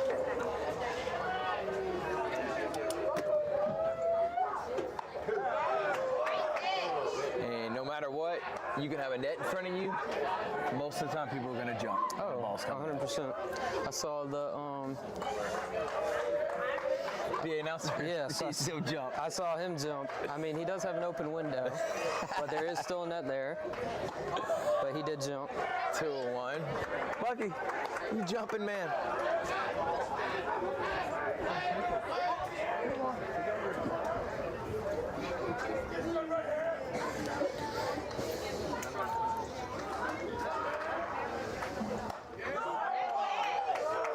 About 2 innings ago, that was a strike. And we don't like making it a common practice to talk about umpires, officials. It's just the consistency part. If you're going to call it one way, call it that way the entire game. That's my only thing I have to say. Is there is strike 3, and honestly, looked very close to the previous pitch. Oh, full count. That's strike 2. He definitely used himself. He rang him up. So he sure he did. rung him up on 3-2.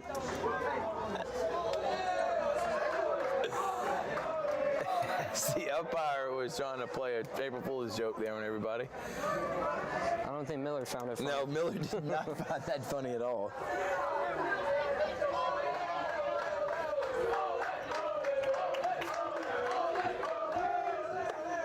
And that's ball 4. So a 2-out walk. Good at bat by Miller there, just being patient, staying alive. Number 3, Maddox Anderson. Looks like there will be a courtesy runner. Yeah, because the pitcher. It's number 32. We'll get a name on that in just a second. That is Axel Sierra. And on up the bat is Maddox Anderson, who's 0 for 2 on the evening. And that one is going to be hit down the left field line and will go foul. Now that was some loud contact right there. Yes, it was. My ears were ringing a little bit. Your attention, please. Now running for the Blue Devils, number 32, Axel Serra. That's the second time I've heard a PA announcer from a different place call him Sarah. So I think I'm going to call him Sarah, even though if you look at their...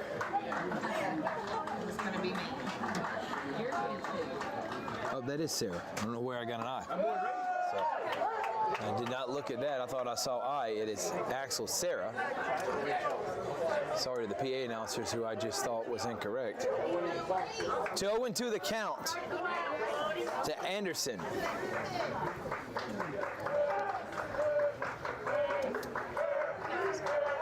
Oh, he's gone.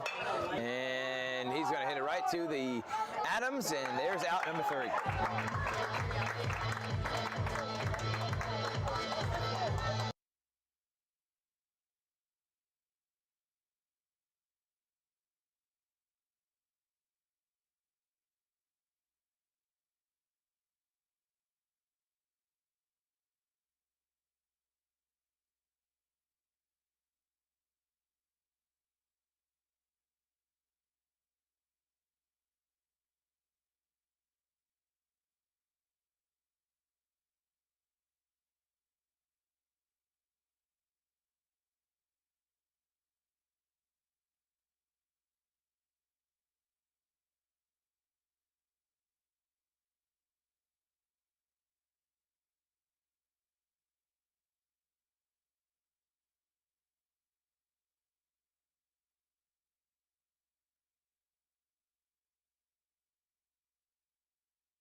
All right, we're back here as Pender takes ball 1. Levi on the day is 0 for 1. Actually, yes, 0 for 1 because that was an error. Which I never understood. If it's an error, you still got on base. I don't think they should count it against you. They should just count it as a no at bat, basically, is what I think. What do you think? Yeah, You agree with it being an error, you still count as It's 0 for 1. It gets tricky because if you have a routine play like this one over to second base, and the second baseman rifles it into the dugout routine. like that, I mean, that should never count as It should count as a hit, but it shouldn't count against you, though. It's not your fault they made a bad play. I see your argument. We could have a whole debate about this. We could. So that one's going to be an E. Did we give that an E3, or are we saying that's on the second baseman? I would say that's on the second baseman. He rifled it. Nlman's a tall guy as it is, and he reached up. Look Come at back that. to the pitcher. Called him safe. Almost had a double play there. But Nlman, he's a pretty tall guy, and the second baseman kind of rifled it above his head, outstretched arm, into the dugout. Number 5, Cal Lawrence. Now Cal Lawrence is up the bat. He is 0 for 2 on the day. So Rylee, before he was with Georgia Alabama Sports Live, was also part of the Chad Hoots and official scorekeeper for them. So I'll be referring to him every time I get a ruling. There's strike 1 for Lawrence.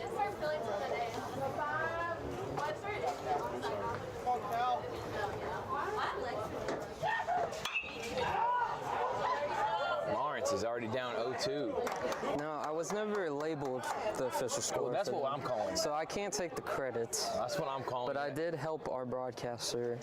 And that's what Zach DeBosart would say. He'd take your word over anybody else's. Shout out to Zach. I don't think Zach was the official either. I think they had another guy in a different press box. That was official? I think he was, because he also did the TrackMan stuff, which is a pretty interesting system. Yeah. And that one's going to be hit to the second baseman. And easy play. Double them up. 6. Actually, that's a 4-6-3 double play. And we're going to the top of the 6. Gators and Blue Devils in a good one.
We're back here, and Reese did a pretty good job, Rylee, in relief for Cooper Favors. Yes, sir, he has.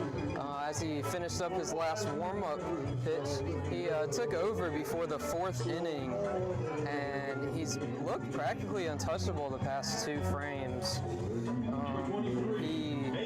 Leadoff walk, of course, that's never good, but he bounced back with retiring the next 3 in order.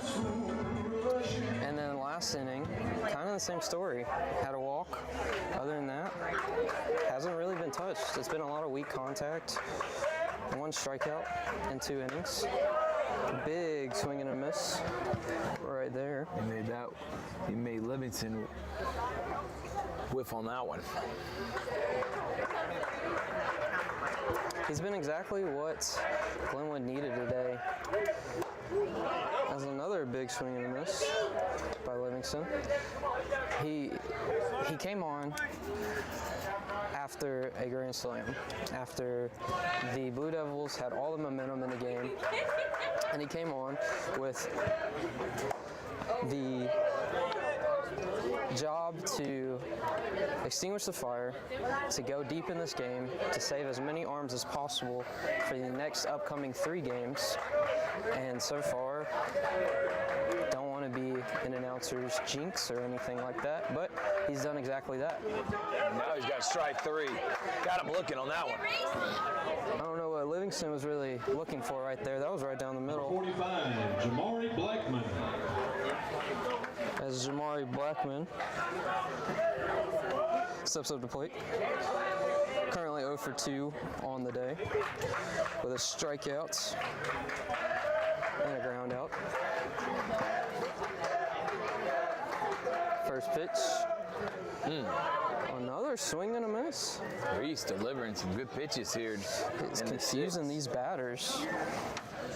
As soon as the batters catch up to the fastball, he takes it right away with an off-speed. And when you have a big swing and a miss like that, I guess you just want to try to get the ball in play by any means necessary, try to lay down a bunt.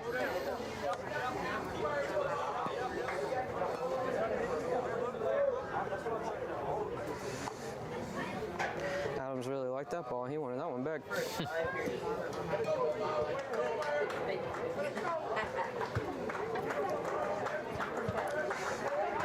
Blackman gets settled back into the box. Adams with the delivery, 0-2 count. Right towards the first baseman. Wilkinson, what a play by him. Made that one look easy. Number 29, Cody Mills. Cody Mills steps into the box with 2 down. 9-hole hitter. Just looking to flip the line up over.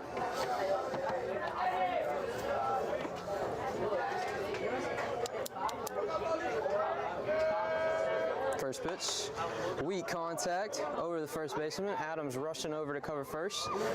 Little weird throw, but Adams recovers and gets the 3rd out of the inning. Quick fashion, 3 up, 3 down. That's all you can ask for. And we will be right back on Georgia Alabama Sports Live.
We're back here, Rylee Bamberger, Thrift Barringer, Columbus and Glenwood in a surprisingly really good game here on this Tuesday evening, April 1st, which used to be one of my favorite days. But my girlfriend Natalie doesn't like joking around, so I couldn't plan a whole practical joke on her. So I decided to take April Fool's off today. And she's giving me the death stare right now. And there's strike one. You ever pulled an April Fool's joke, Rylee?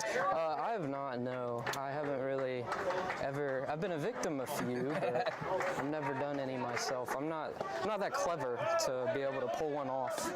Well, you also got it's a lot of time and effort you have to put into it, and do you really care about putting time and effort to get a little laugh? And then getting the apology after. There's strike two, 1 and 2 the count to Andrews.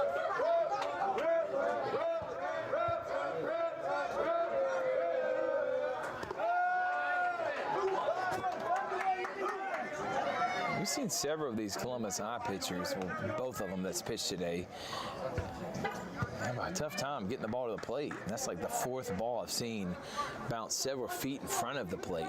Well, when you face an offense like this, you have to try to keep the ball low in the zone, unless you'll get punished with loud contact up. Staying alive is Andrews. It's kind of why there hasn't been many hits for the Gators, but there's been a lot of walks because they've been very patient, looking for their pitch up in the zone, and every chance that they get, they will put a barrel on it. Just some have just been hit, too hard, and they haven't been able to find the gap in the defense. By the way, Columbus High and majority of the schools in Georgia that we cover are on spring break this week, and they're playing games just like majority of the baseball teams do, but they stayed in town. They will play again next. Oh, that was beamed in the back. Right in the middle of the back. I don't know about you, but I felt that one up here. I did. That definitely hurt. You heard that thump. So this will be their last game of the week. They played Troup County yesterday and lost. For Glenwood, they got Lee Scott Attention please, now running for the Gators, number 10. tomorrow and a doubleheader on Thursday. We have a courtesy runner coming in for that plunked batter.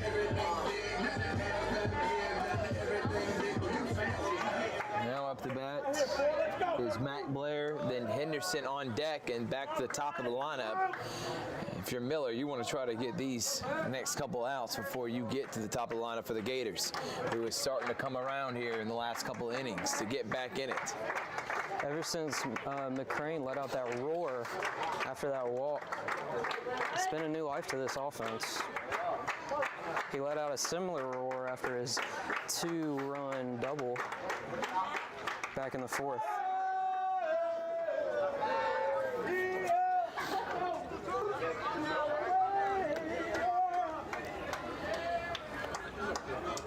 Glenwood trying to get state championship number 25 this year in the AHSAA.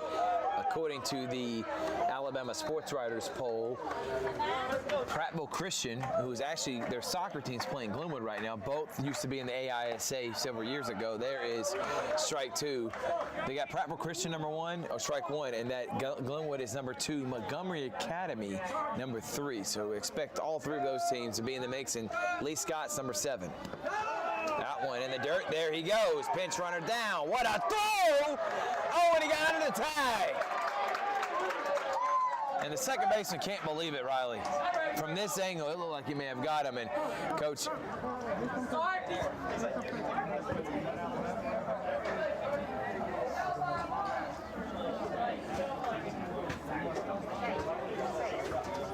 Coach Mathis is going to want to take another look at that one.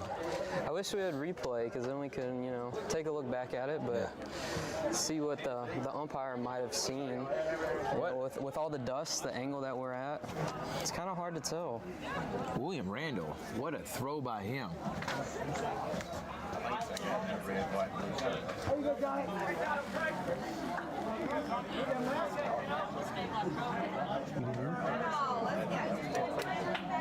That was a quick discussion.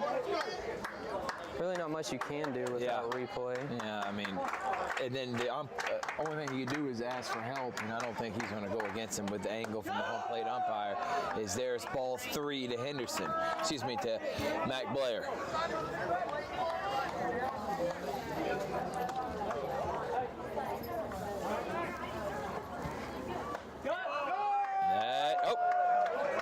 the delayed strike call by the umpire. He gets him.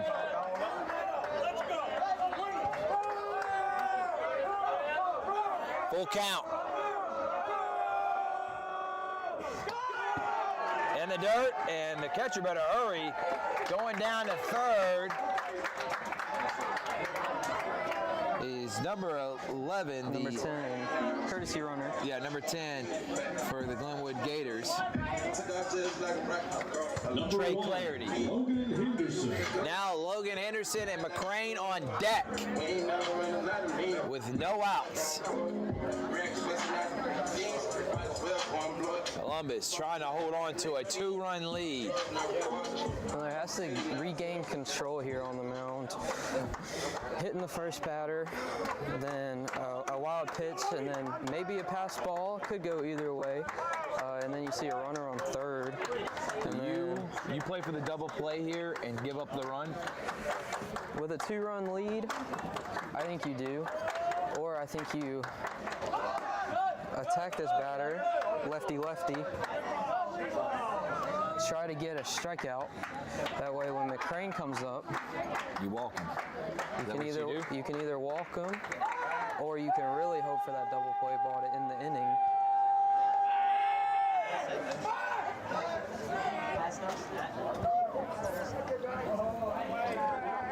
1-0 to Henderson.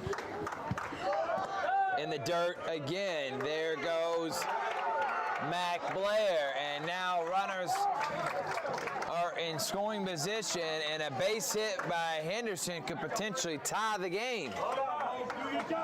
Now your approach changes altogether from a pitcher standpoint. Yeah. Because now the double play ball isn't even possible.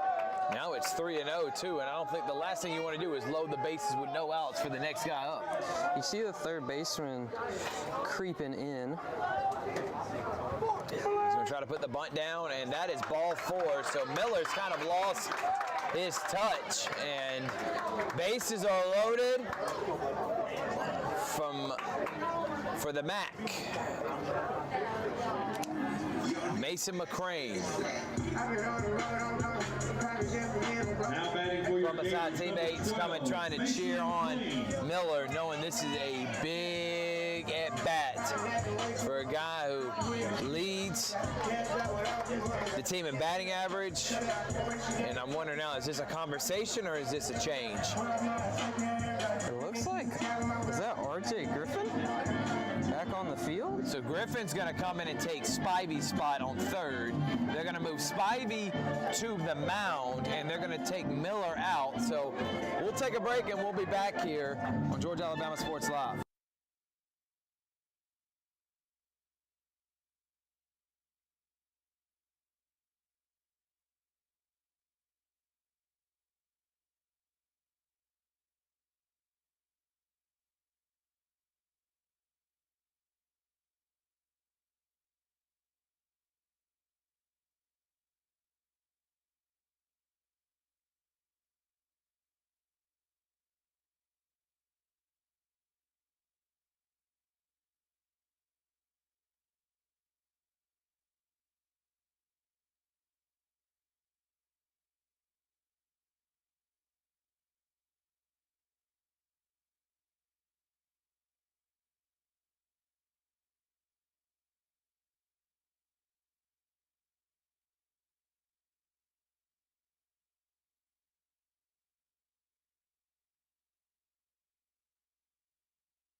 Welcome back, everyone. Bases loaded for Mason McCrane, who is...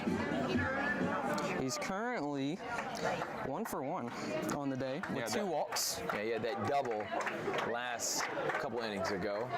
Reached base all 3 plate appearances.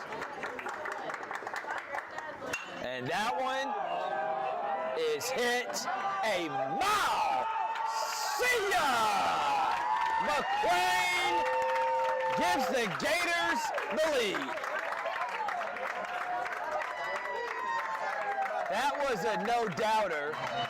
Everyone was looking around, not moving. I'm like, guys, that's definitely out of the park. The center fielder didn't even make an effort for it. And I'm going to be honest with y'all, ladies and gentlemen. Before we went to break right there, I looked at Rylee and I said, McCrane's probably going to hit this one a mile. And the first pitch hits it to the deepest part of the park, a no-doubter. Showing you why he's the best player in this area. It's 8-6 now. Gators on top at no outs with Campbell up the bat. That one left in a hurry too, Rylee. Oh, it did. Holy smokes. Remember that one for top 10 plays. And 2 grand slams in 1 game. Whoa. They say lightning doesn't strike in the same place twice, but... We did here. Somebody's lucky on this field.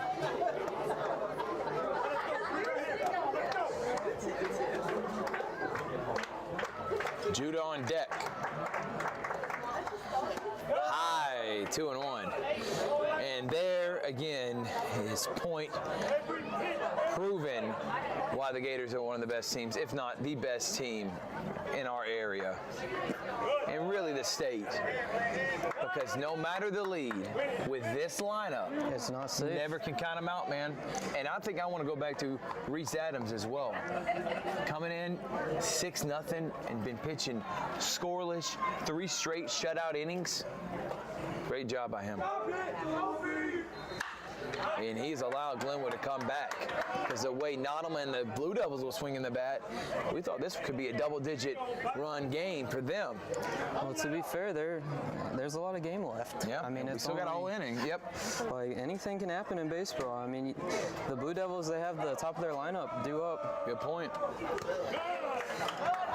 So First, they got to get out of this inning, Rylee. And is there's true. a walk by Campbell, and here comes Carter Judah. I was just about to say, if you are the Gators, you aren't satisfied. The job is not done yet. Gators, number 7, Carter Judah. Really, if you're Glenwood right now, you want to score 8 more runs, so that way Columbus doesn't even get a chance to tie it up. The game will end right now. That is something I didn't even think about, Rylee. Now, if that happens, we'll probably be here for another 45 minutes. Right. Which I think they have an 8-run rule. So Oh, is it 8 in high I think school? it's 8-run in high school. After 5. Now, I'll have to confirm that, but either way, they're going to have to score several more runs. But this a team that can do that, and that would also mean they would have to put up at least 10 runs in this inning.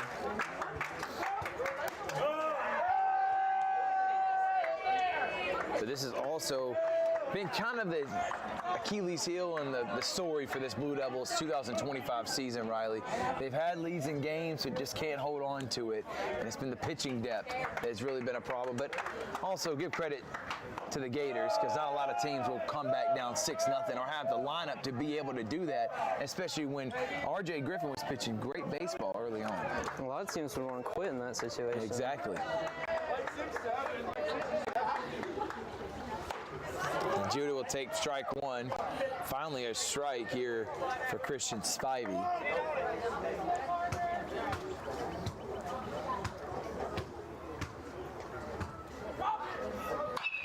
That one's popped straight up and out of play. And that's headed for someone.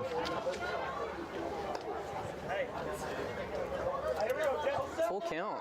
Good battle back from Spivey. Yeah. Good way to get back into the at-bat.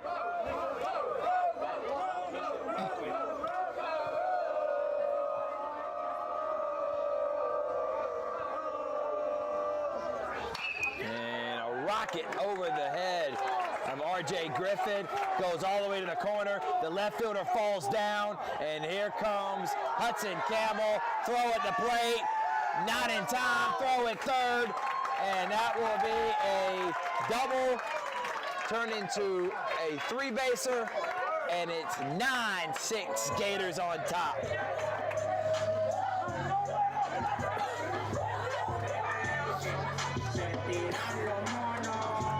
Number 2, Levi Pinder.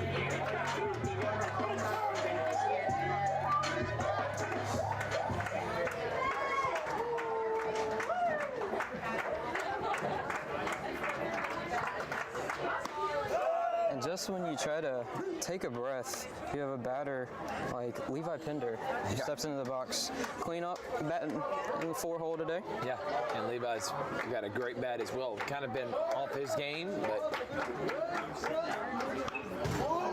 fouls that one back.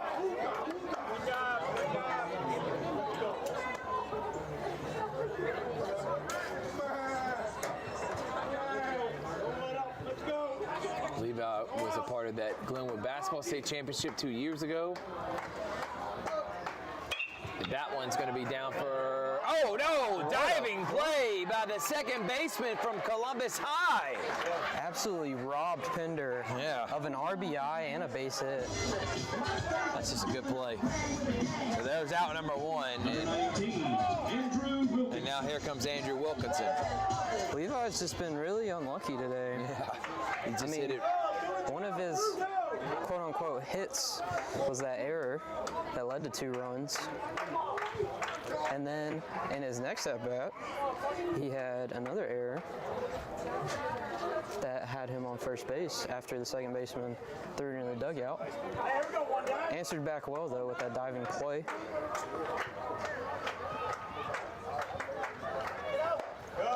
And that's outside 1-0 to Wilkinson.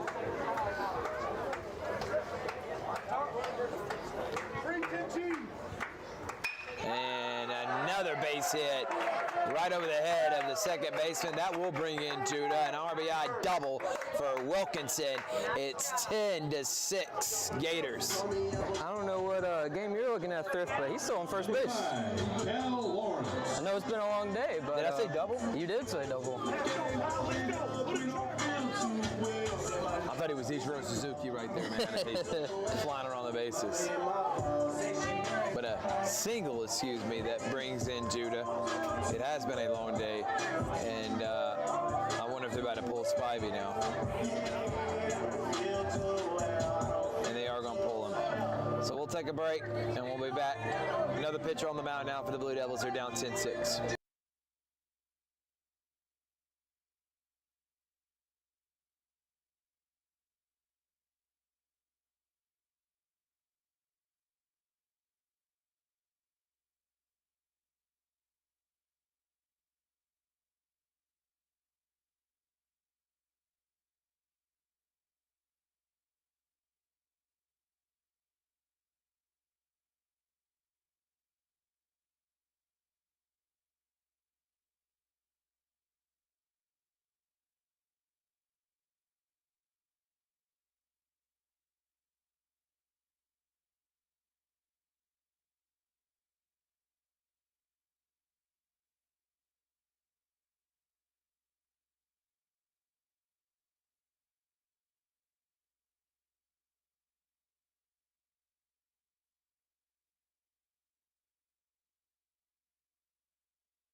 Welcome back, everyone.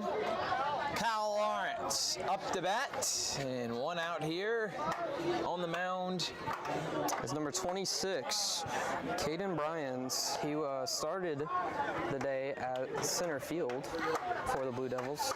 Now he's taking the rubber.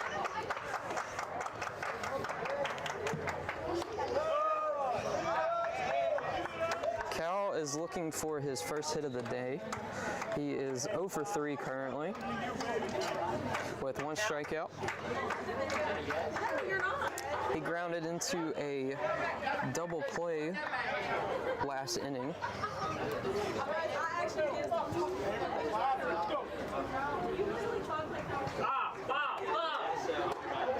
And there is strike 2, 2-2 to Lawrence.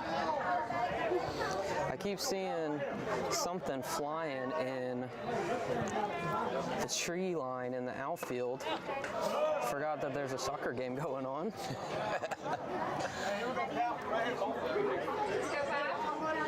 Full count to Lawrence.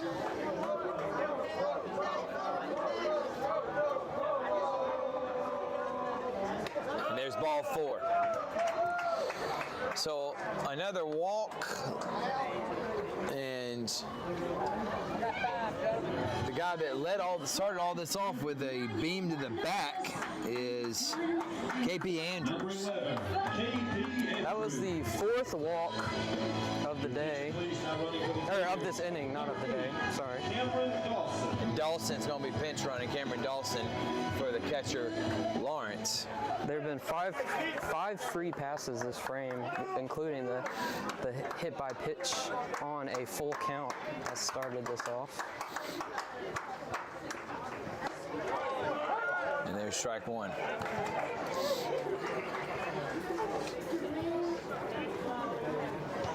At this point, the Blue Devils are just hoping the bleeding will stop. Now, whether that will come with a run rule. That just made me jump. That's the light pole behind us. Light pole. And it was heading towards a bus that's behind us. I think I'm going to have to learn my lesson about being strategic when I park here at Glenwood. 1-2. Andrews had to duck out of the way of that one. I was coming for his ear flap on his helmet. You can wear one in the back every now and again, but you definitely do not want to take one up in that head region.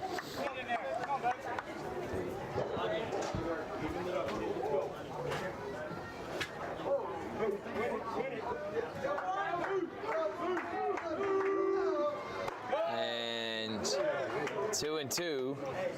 Full count now. Now it goes to 3-2.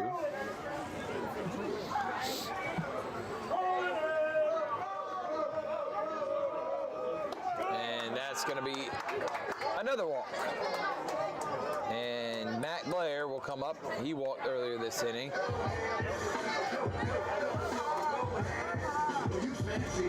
Number 4, Matt Blair.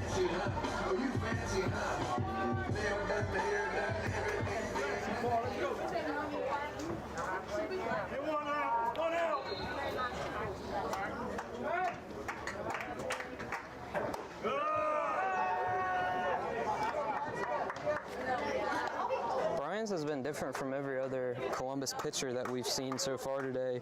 All the other pitchers seem to miss low a lot. He's struggling to get it low enough. He's been throwing a lot of balls above the heads of the Gators. And that one's going to go out of play. Hey, here we go, Mac. Here we go, Mac. Let's go. Seems like when he does get over the plate, Glenwood's just fouling everything off, making him throw more pitches than he wants to, that's for sure.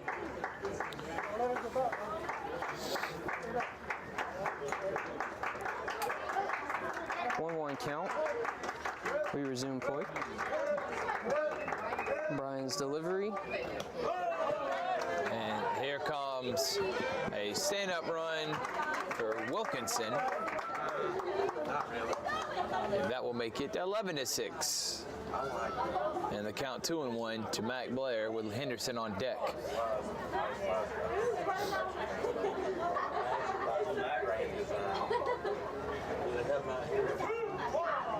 Seems like this inning, compared to the rest of the game, is And he gets, guess where he gets? Beam in the back. Columbus just cannot catch a break right now. At all. This is where the problem entails the pitching depth. It's a problem for Columbus. Now batting for your Gators, number 1, Logan Henderson.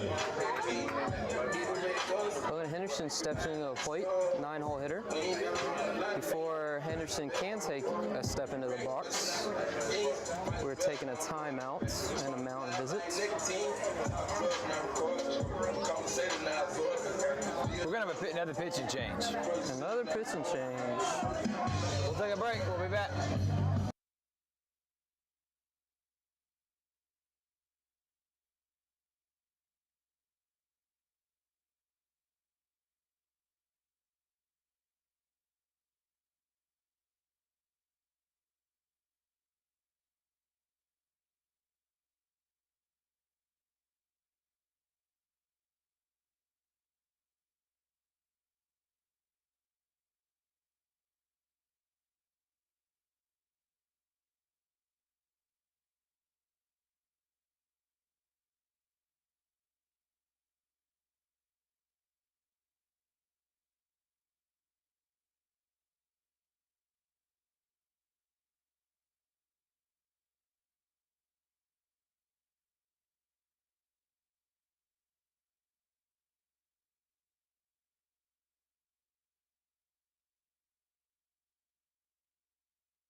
And we are back at Tim Fanning Field where the bases are loaded.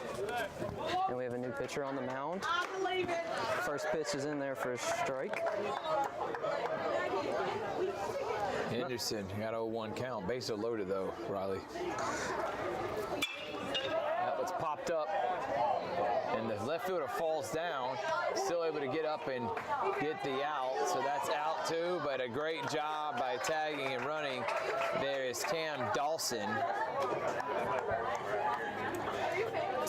I'm not sure exactly who the new pitcher is. The number's 33, but there is not a 33 listed on Columbus's roster that we were given. Yes, so I've had that problem happen earlier this year.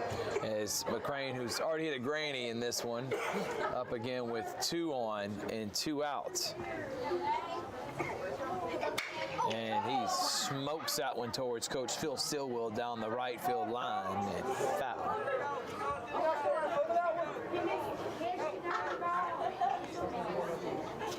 Oh, made it all the way to the wall. Yeah. Well, talk about a worm burner. Go, Mason. Come right next to me.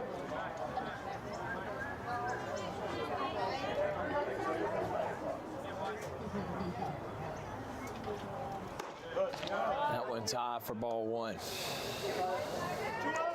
So whoever this young man is, if you know him, please comment. 33 for Columbus. He is not on the roster. Maybe I can pull him up on Max Preps. 2-1 count now for McCrane.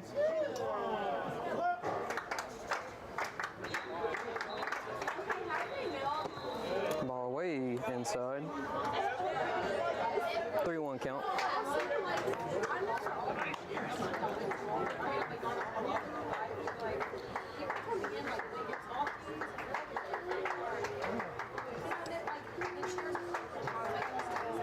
And guess what? Max Preps don't got a 33 either. 3-1 count.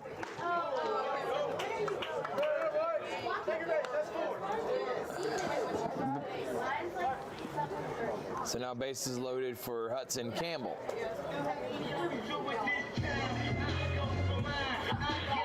How many walks is that in this inning alone? Let's see. Let me count it up real quick. We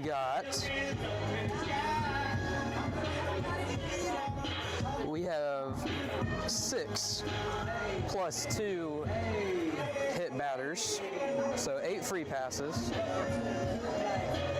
6 true walks.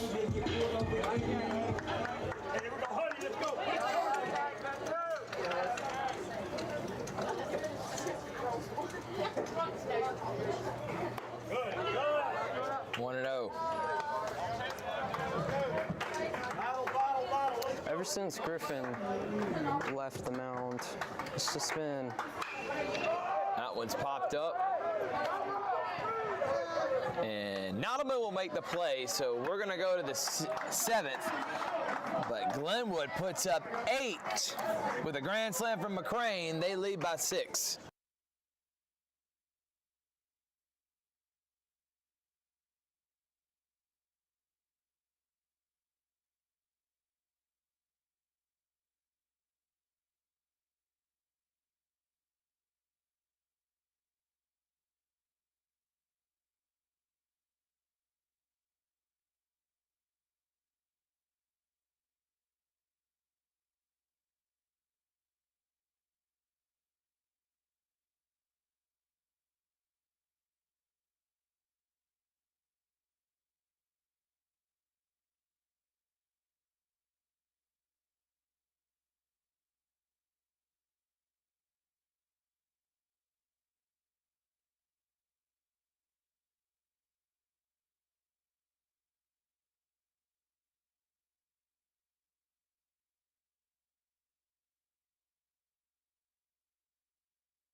And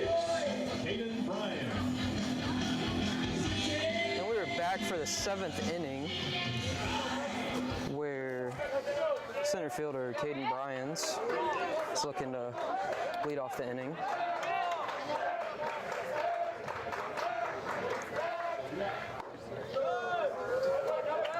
First pitch is outside for a ball. We have a new pitcher on the mound, number 28, Rhett English. Second pitch is in for a strike, just catches the corner.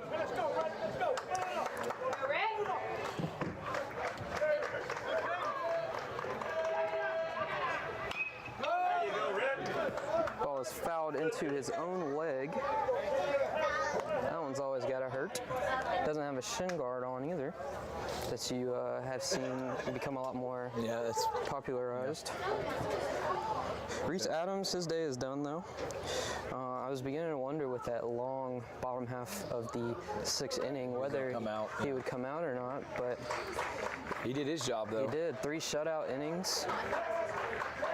Completely shut down the Blue Devils offense. And now English is hoping to finish the job that Big Reese started. That ball ball is laced into right field for a single. English kind of just let that one hang over the plates, and Brian's just made him pay for it with a leadoff single. Number 22, Christian Spivey. Christian Spivey Go red. is coming up to plate.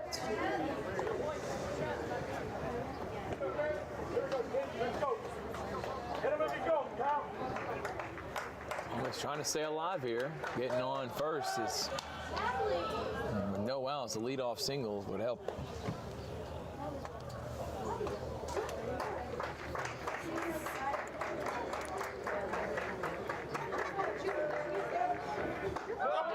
That off-speed pitch was nasty. He left the last one hanging to Brian's. You know, most pitchers would be like, all right, maybe we need to go back to our fastball. English says, no, sir. Going right back to it and painted it. That's strike two. Good pitch from English.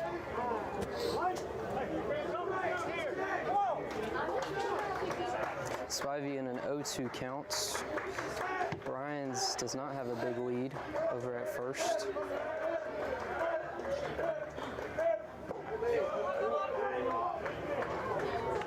Ball low.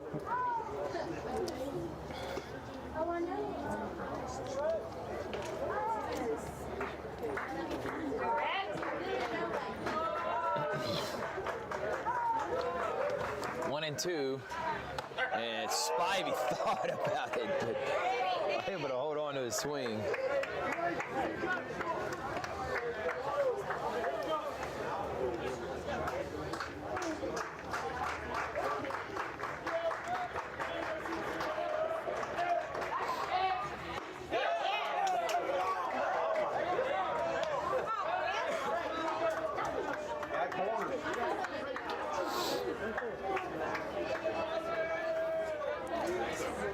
Full count to Spivey.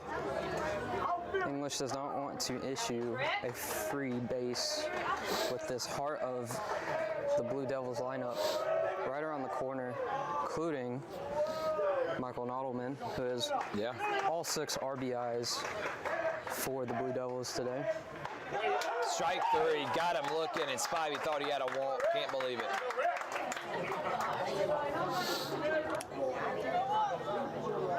It's one down now. Number 18, William Randall. Now William Randall will be up, the catcher.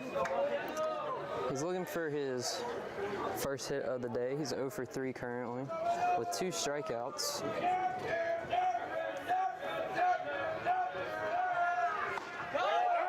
There's strike one. Keep them coming.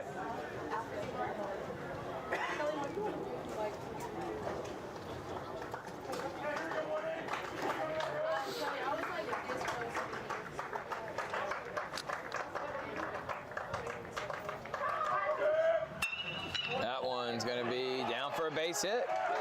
Good hit by Randall. And that will bring runners at first and second for Michael Nlman, who was 2 for 3 with 2 homers. 14, Michael Nlman.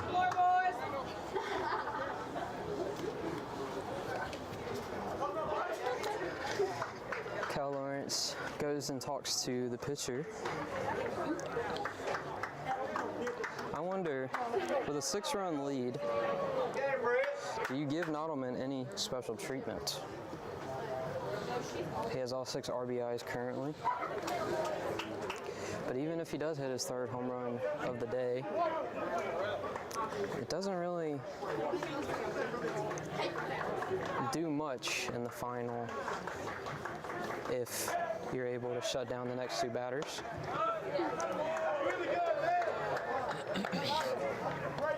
Now we have jinxed it a few times, so I gotta be careful with what I say, or else this game will get drawn out even more.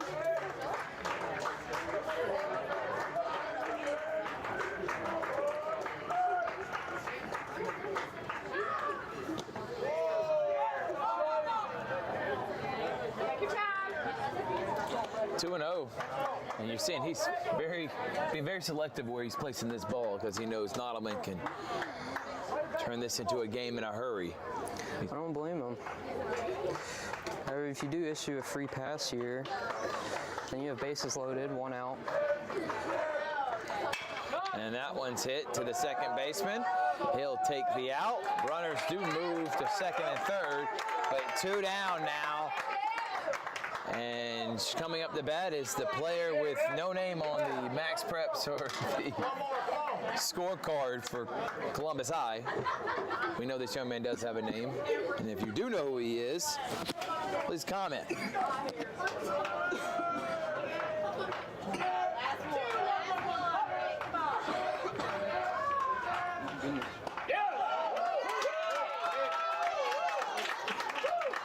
There's strike 1. That curveball by English has just been nasty. Has you choking right now? It's so yeah. nasty.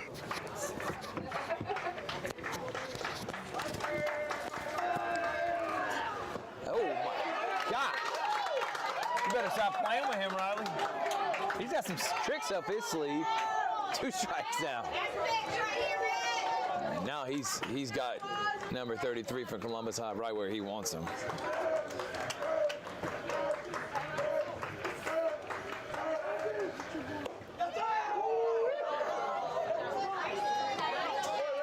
I've seen that called a strike today, but 1 and 2. I wonder if he'll go back to that nasty curveball. Trying to get the sign from Lawrence. Waved off Lawrence, whatever he was given English, and the batter needed to call time. 1 and 2.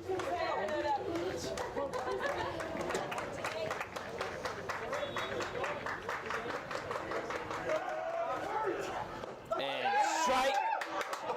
Oh, he caught a ball. That's okay, that's okay. I think everybody in this stadium, Including Columbus High fans. thought that was the end of the game. And I didn't think he swung. I knew he didn't swing, but I thought that was just a strike. 2 and 2.